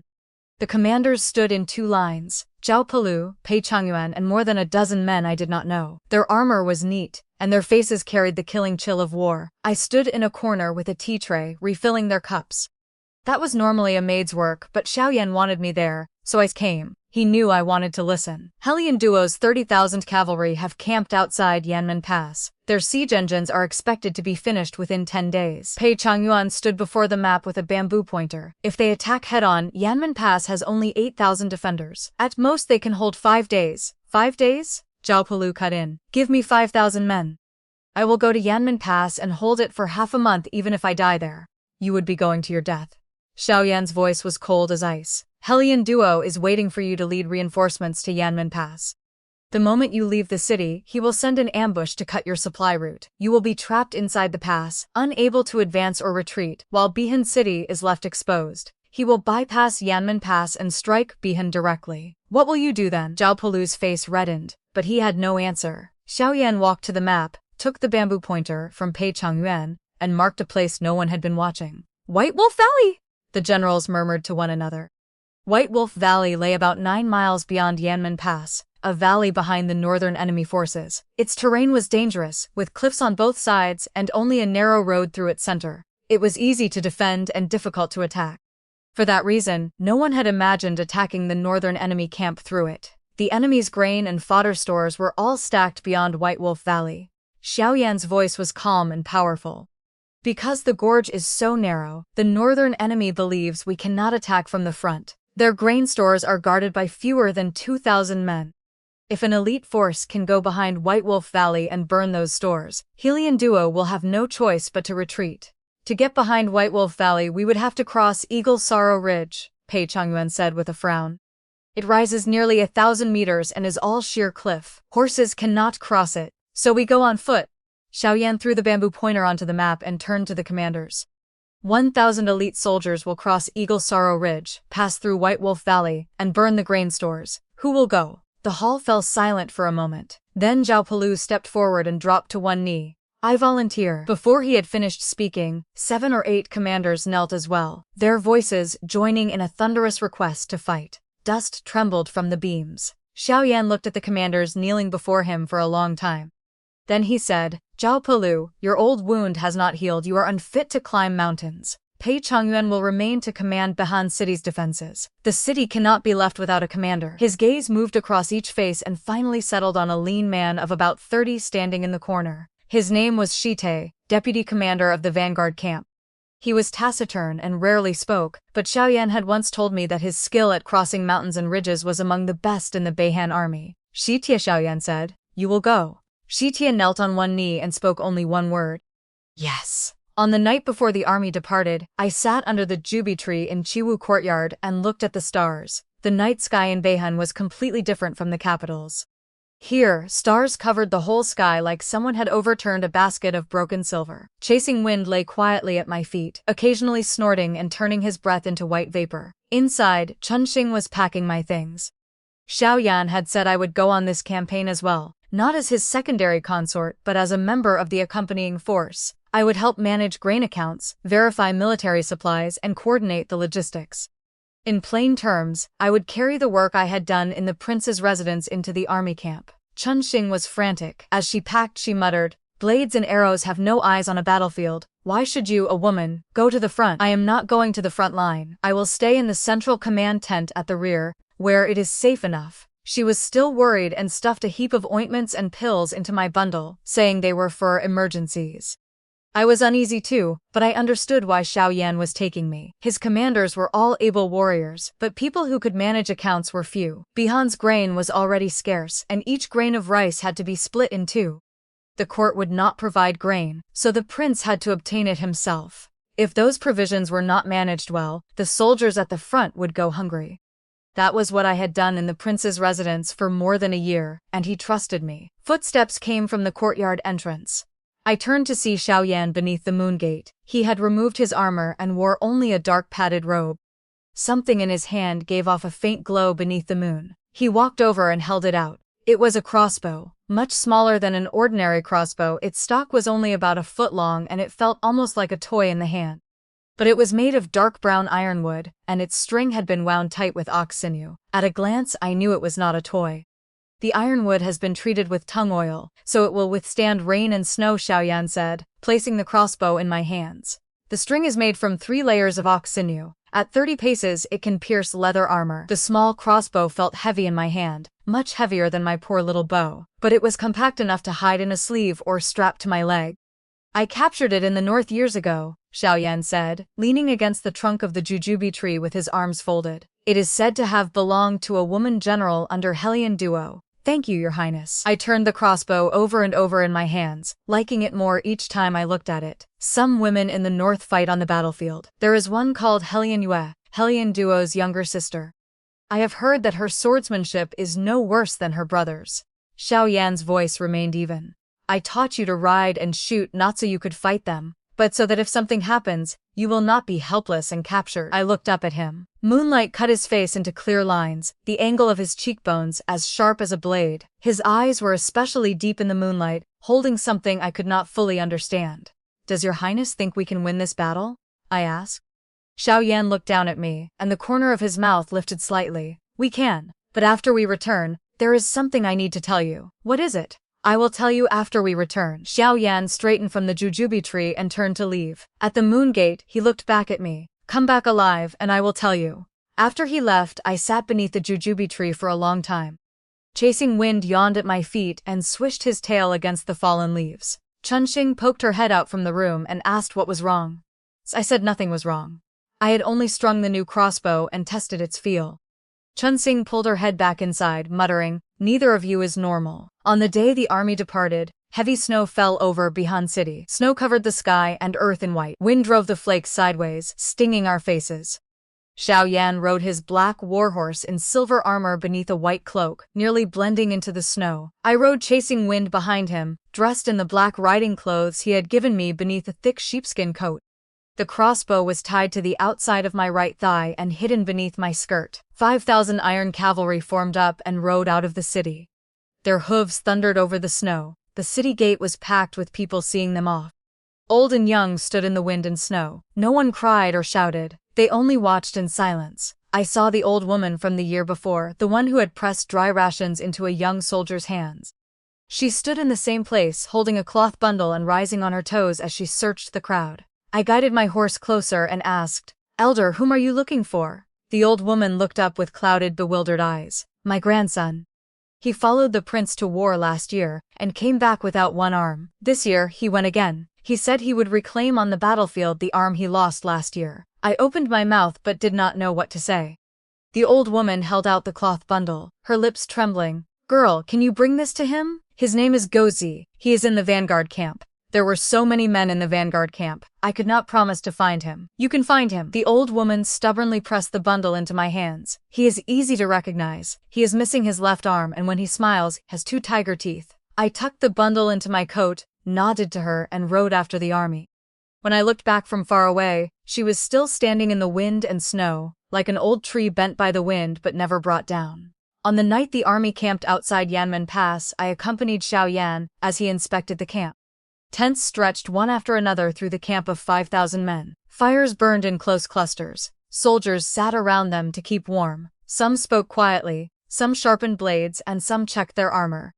The north wind had roughened every face red, and frostbite and calluses covered every pair of hands. The youngest of them were only 16. The oldest had white hair. They ate coarse grain and mixed flour and lived in tents that let in the wind. The court gave them neither grain nor money, yet they had still come, because home lay behind them. In the vanguard camp I found the young soldier named Gozi. He was indeed easy to recognize. His left sleeve was empty and tied at his waist. He crouched beside a fire, awkwardly warming dried rations with one hand. He looked no more than 18 or 19, with youthful softness still on his face, yet the web of his right hand was thick with calluses from drawing a bow. I handed him the bundle and told him his grandmother had asked me to bring it. Gozi froze. He opened it. Inside were several pieces of dried mutton and a packet of fried flour. He stared at the food for a long time without saying a word. Firelight fell across his face. His eyes had reddened, but he forced the tears back. An older soldier patted his uninjured shoulder and said roughly, "What are you crying for? Win and go home to see your grandmother. Then bring her a couple of pounds of good meat instead of sitting here with your face all scrunched up." Gozi sniffed, carefully tucked the bundle into his coat, and grinned. Sure enough, 2 tiger teeth showed. "I am not crying. I still have to reclaim the arm I lost last year on the battlefield." I stood at a distance and looked at the soldiers gathered around the fire. Something seemed to clog my heart. They risked their lives on the battlefield, while those great men at court drank tea and played chess in warm rooms, calculating how to dock the soldiers' provisions, and use their lives in exchange for their own futures. "Why are you standing here in a daze?" Xiao Yan's voice came from behind me. When I turned, he had come to my side with a kettle of hot water. He handed it to me. "What did you see?" "People who should not have been failed." I took the kettle and warmed my hands around it. Xiao Yan was silent for a while. Looking at the soldiers around the distant fires, he said slowly, "I have defended Beihan for 14 years. After every battle, there are fewer people. But whenever we recruit new men, people still come. They know they may die, yet they still come because their parents and families are behind them." That night, I lay in my tent unable to sleep. Wind howled outside and made the tent cloth flap. In the next tent, Zhao Pulu's snoring shook the air. Through a gap in my tent, I could see that the central command tent was still lit. Xiao Yan was probably studying the map all night.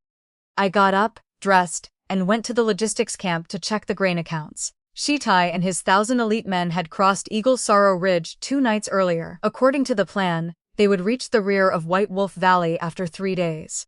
During those 3 days, Xiao Yan would lead the main force in a frontal engagement at Yanmen Pass, drawing all Hellion duo's attention. The grain had to be distributed precisely to each unit and each camp. Too much was wasteful, too little was fatal. I remained in the logistics camp until dawn, checking each account entry. The quartermaster, an old civil officer named Wu in his 40s, was as thin as a bamboo pole but extremely meticulous. He went through every line with me.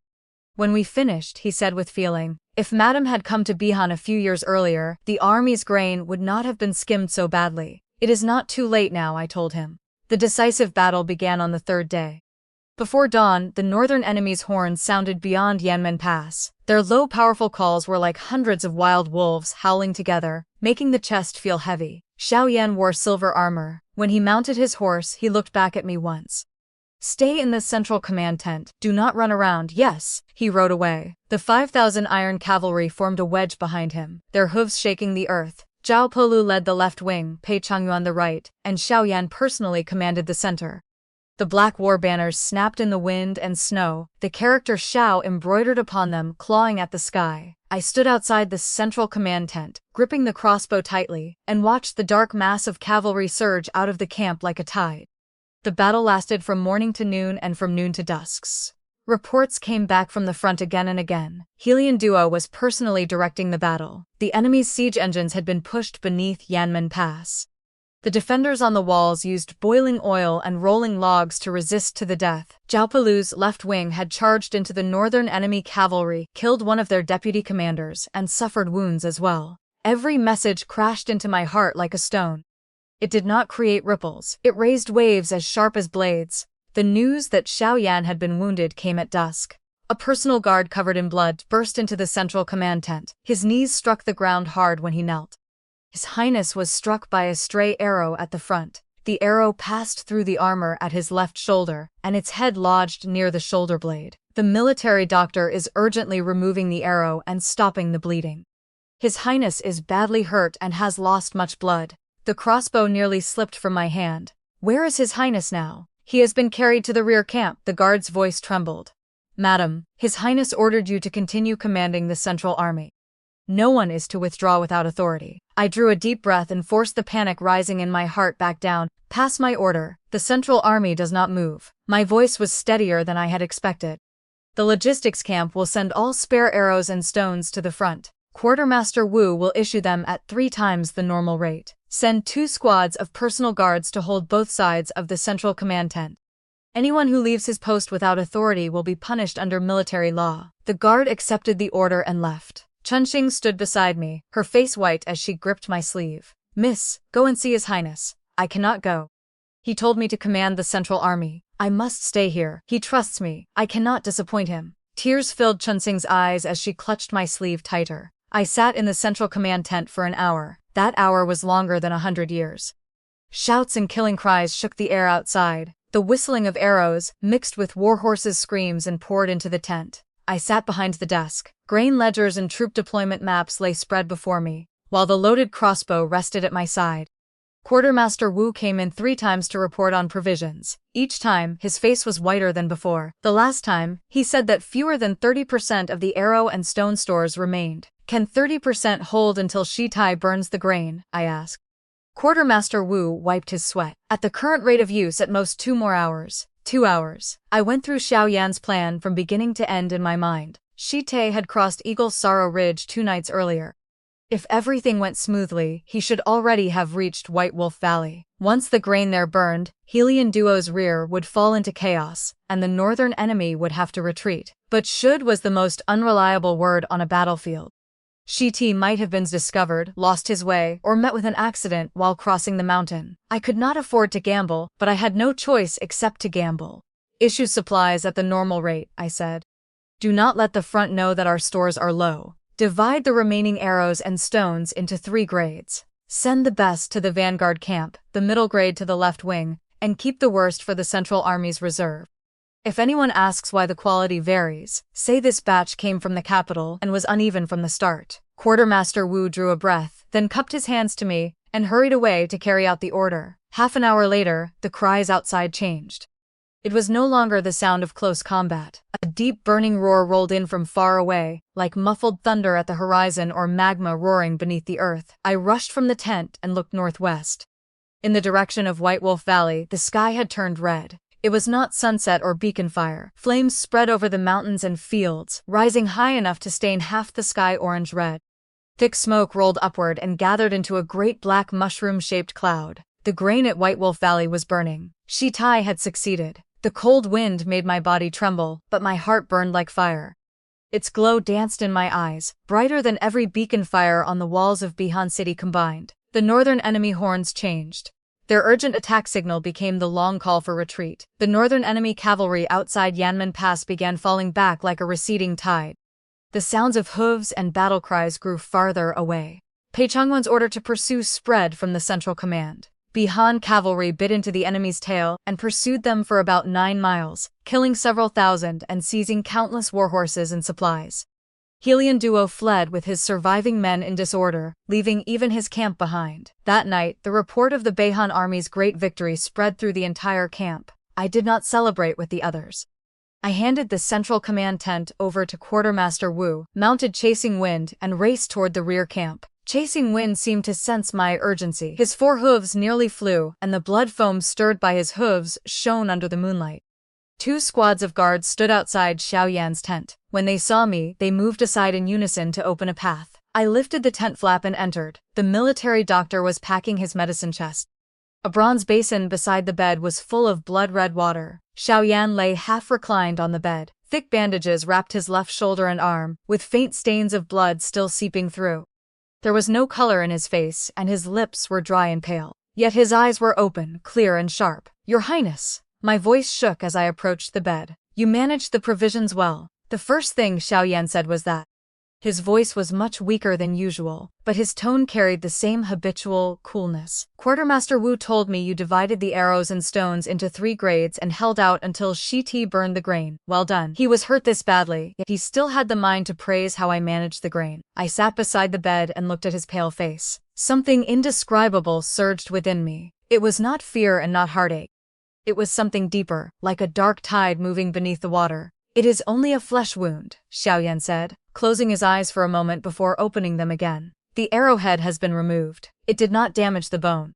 The doctor says it will heal in a month or 2. You ordered them to make me command the central army and not withdraw without authority, because you were afraid I would panic and run to see you." Xiao Yan did not answer, but the corner of his mouth rose slightly. "If you came, no one would be handling the central army. The people who manage grain cannot leave, otherwise the men at the front will go hungry. You have been hungry.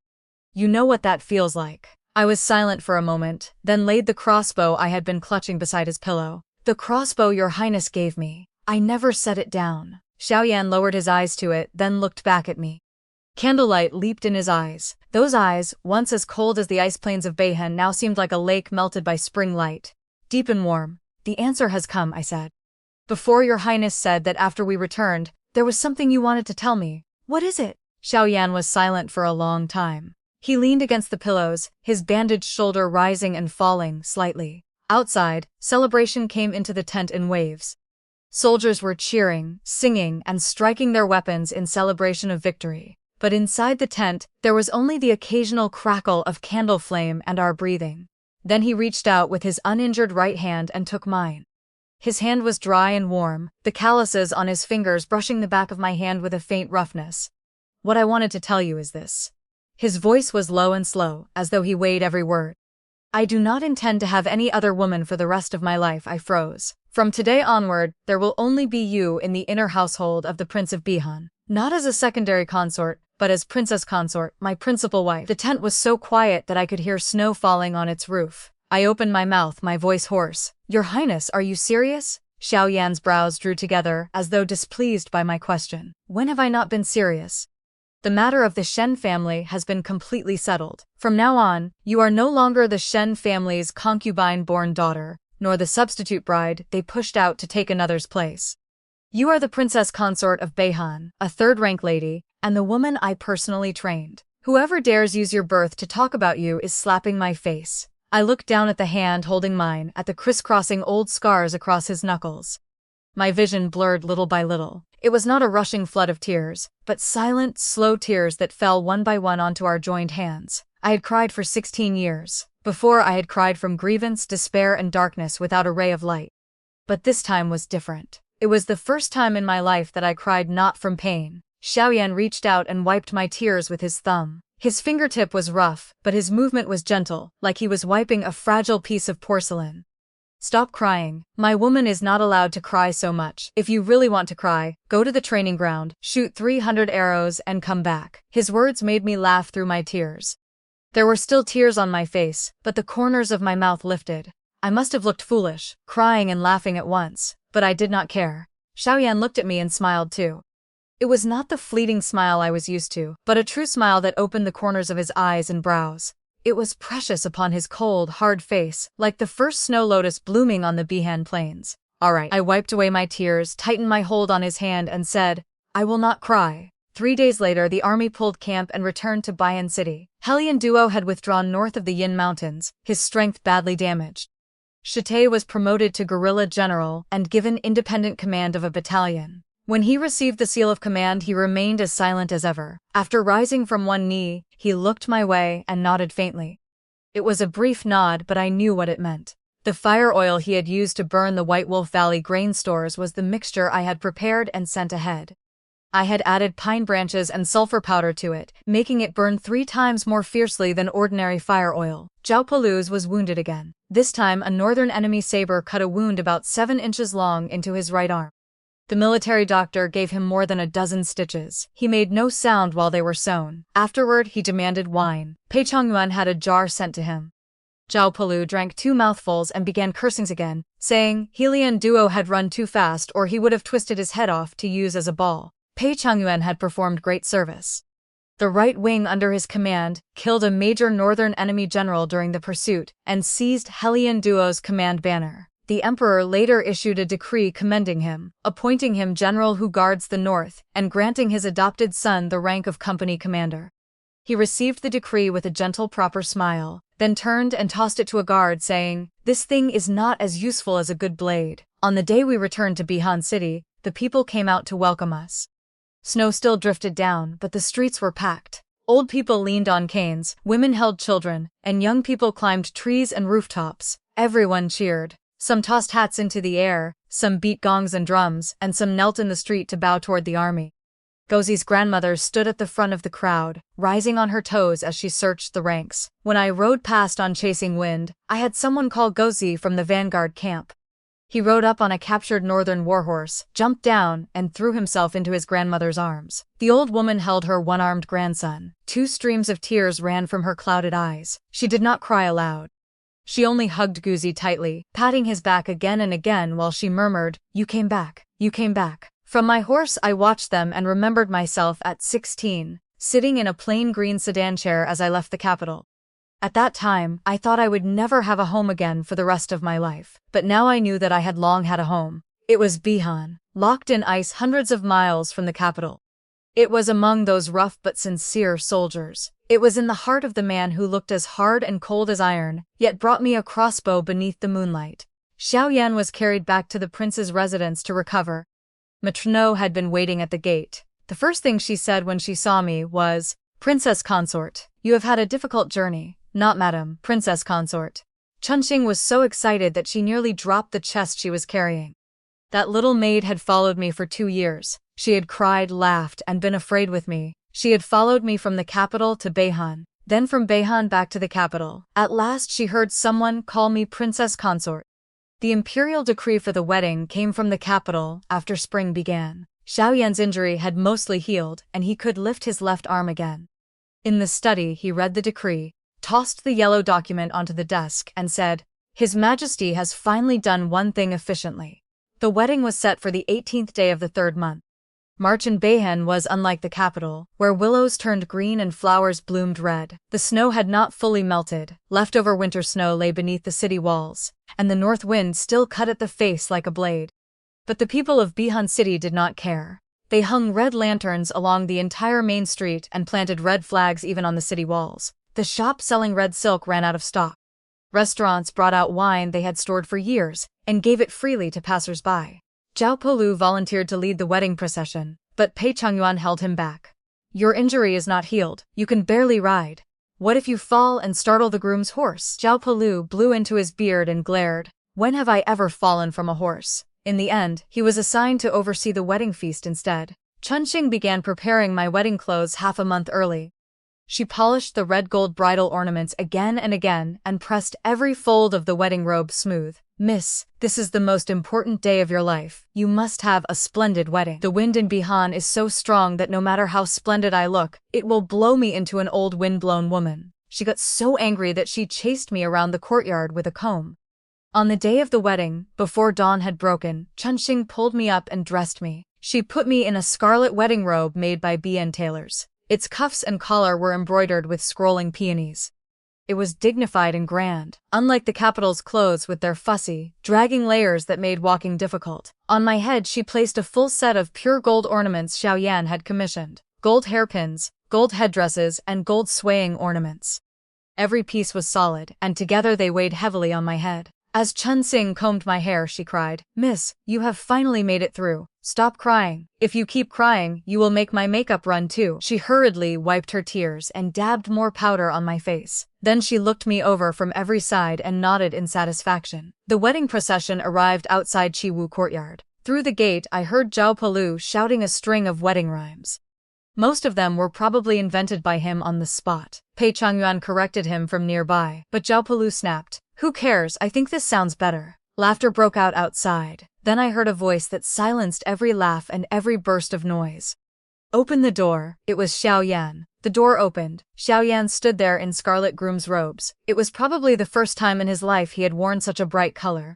His expression was a little uncomfortable, but the moment he saw me his eyes lit up. He held out his hand. "Come," he said. His voice was steady and gentle, like the first melted snow water of Beihan spring.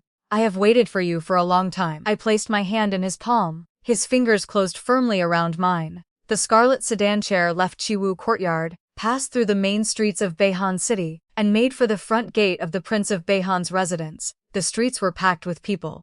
The firecrackers were so loud that Chasing Wind snorted twice in his stall. I lifted the sedan curtain slightly and looked outside. Zhao Pelu rode a chestnut horse at the head of the procession. Red paper from the firecrackers clung to his beard. Pei Changyuan guarded the side of the procession and cupped his hands toward my sedan chair, his eyes curved in a smile. Guzi stood among the crowd, rising on his toes and waving hard with his one remaining arm. His grandmother stood beside him, holding several freshly steamed buns and muttering what were likely blessings for good fortune. I lowered the curtain and looked at my hands resting together on my knees. These hands had once been covered in chilblains. They had soaked until white and wrinkled in the Shen household kitchen. They had frozen red like carrots in the cold water of the laundry room. Now they could ride, shoot, manage grain accounts for thousands of men, and hold a loaded crossbow steady amid the chaos of a military tent. These hands no longer trembled. The sedan chair was carried steadily through the front gate of the Prince of Beihan's residence. Xiao Yan dismounted, came to the sedan and lifted its curtain. Sunlight shone from behind him, gilding his body. He stood against the light, tall and straight. His scarlet groom's robe snapped in the north wind. He held out his hand, with a curve at his mouth that only I could understand. "We are home," he said. I placed my hand in his palm and stepped out of the sedan chair. Red candles burned high in the main hall of the Prince of Beihan's residence. The hall was full of guests. The imperial wedding gift stood at the center of the incense table, a pair of white, jade sculptures carved with dragons and phoenixes in celebration. The commanders stood in 2 rows, wearing festive red coverings over their armor. They looked slightly ridiculous, but no one laughed. They stood straighter than they did in a military hall, with solemnity in every line of their bodies. I knew why they were so solemn. They had accepted me, not because I was surnamed Shen, or because I was a chess piece the court had sent to Beihan, but because I had endured with them through 2 years in Beihan. I had frozen with them, known hunger with them, and checked grain accounts deep into stormy nights. I deserved to receive their most formal military salute. During the wedding rites, I glanced through the gap beneath my red veil at the man beside me. Xiao Yan's profile was sharp in candlelight. His chin was slightly lifted, and his lips were pressed into a line. His hand held the other end of the red silk steadily. The silk flower in its center glowed softly in the candlelight. The master of ceremonies called the rites in a loud voice that echoed through the hall. I followed Xiao Yan's rhythm. First bow to heaven and earth, second bow to the elders, husband and wife bow to each other. Every bend and every rise felt like a solemn farewell to the 16 years I had lived before. At the moment the ceremony was declared complete, cheers erupted outside the main hall. The sound traveled from the prince's residence to the streets beyond. from the streets to the city walls, until all of Beihan city was submerged in celebration. The people were celebrating us, and they were celebrating themselves. Because from that day onward, the city they defended had a princess consort who truly belonged there. I did not turn back to look at the celebrating crowd, because Xiao Yan took my hand and led me toward the rear courtyard.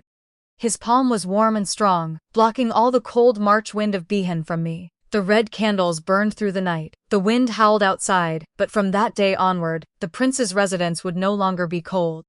On the third day after the wedding, Xiao Yan took me up onto the walls of Beihan city. I knew those walls well. I passed beneath them every day when I trained on horseback, and at night, while serving tea in the study, I could hear the steps of soldiers on patrol above. But standing there that day and looking outward felt unlike any other time. The snow on the plains outside Beihan city had begun to melt. The snow water became countless small streams that wound across the yellowed grass and glimmered brightly. White snow lines still lay across the distant mountains, like wrinkles on an old man's forehead. Farther away, the gray outline at the horizon marked the direction of Yanmen Pass. Standing here, looking out over Beihan, feels different from seeing it from horseback, does it not? Xiao Yan stood beside me with both hands braced on the battlement, his gaze fixed on the distance. It is different, I said. On horseback, you see the road. Standing here, you see heaven and earth.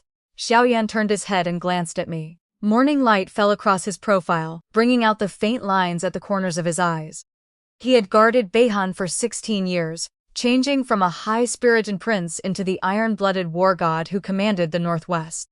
In those 16 years he had driven back the northern enemy time after time, endured delayed grain and supplies from the court, and suffered wounds beyond counting. Yet he had never taken a single step back.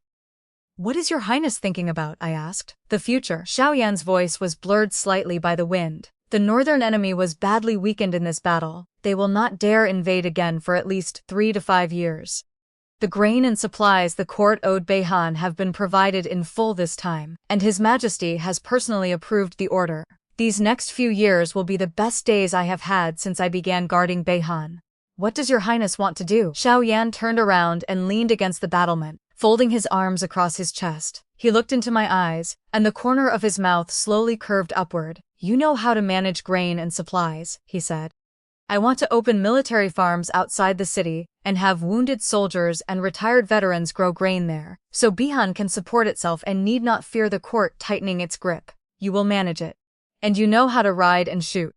The women of Beihan are no less courageous than men. They have simply never been taught. Open a women's training camp in the city. Teach them to ride, shoot, and learn the most basic skills of self-defense. If the northern enemy ever comes again, they should at least be able to protect themselves and their children."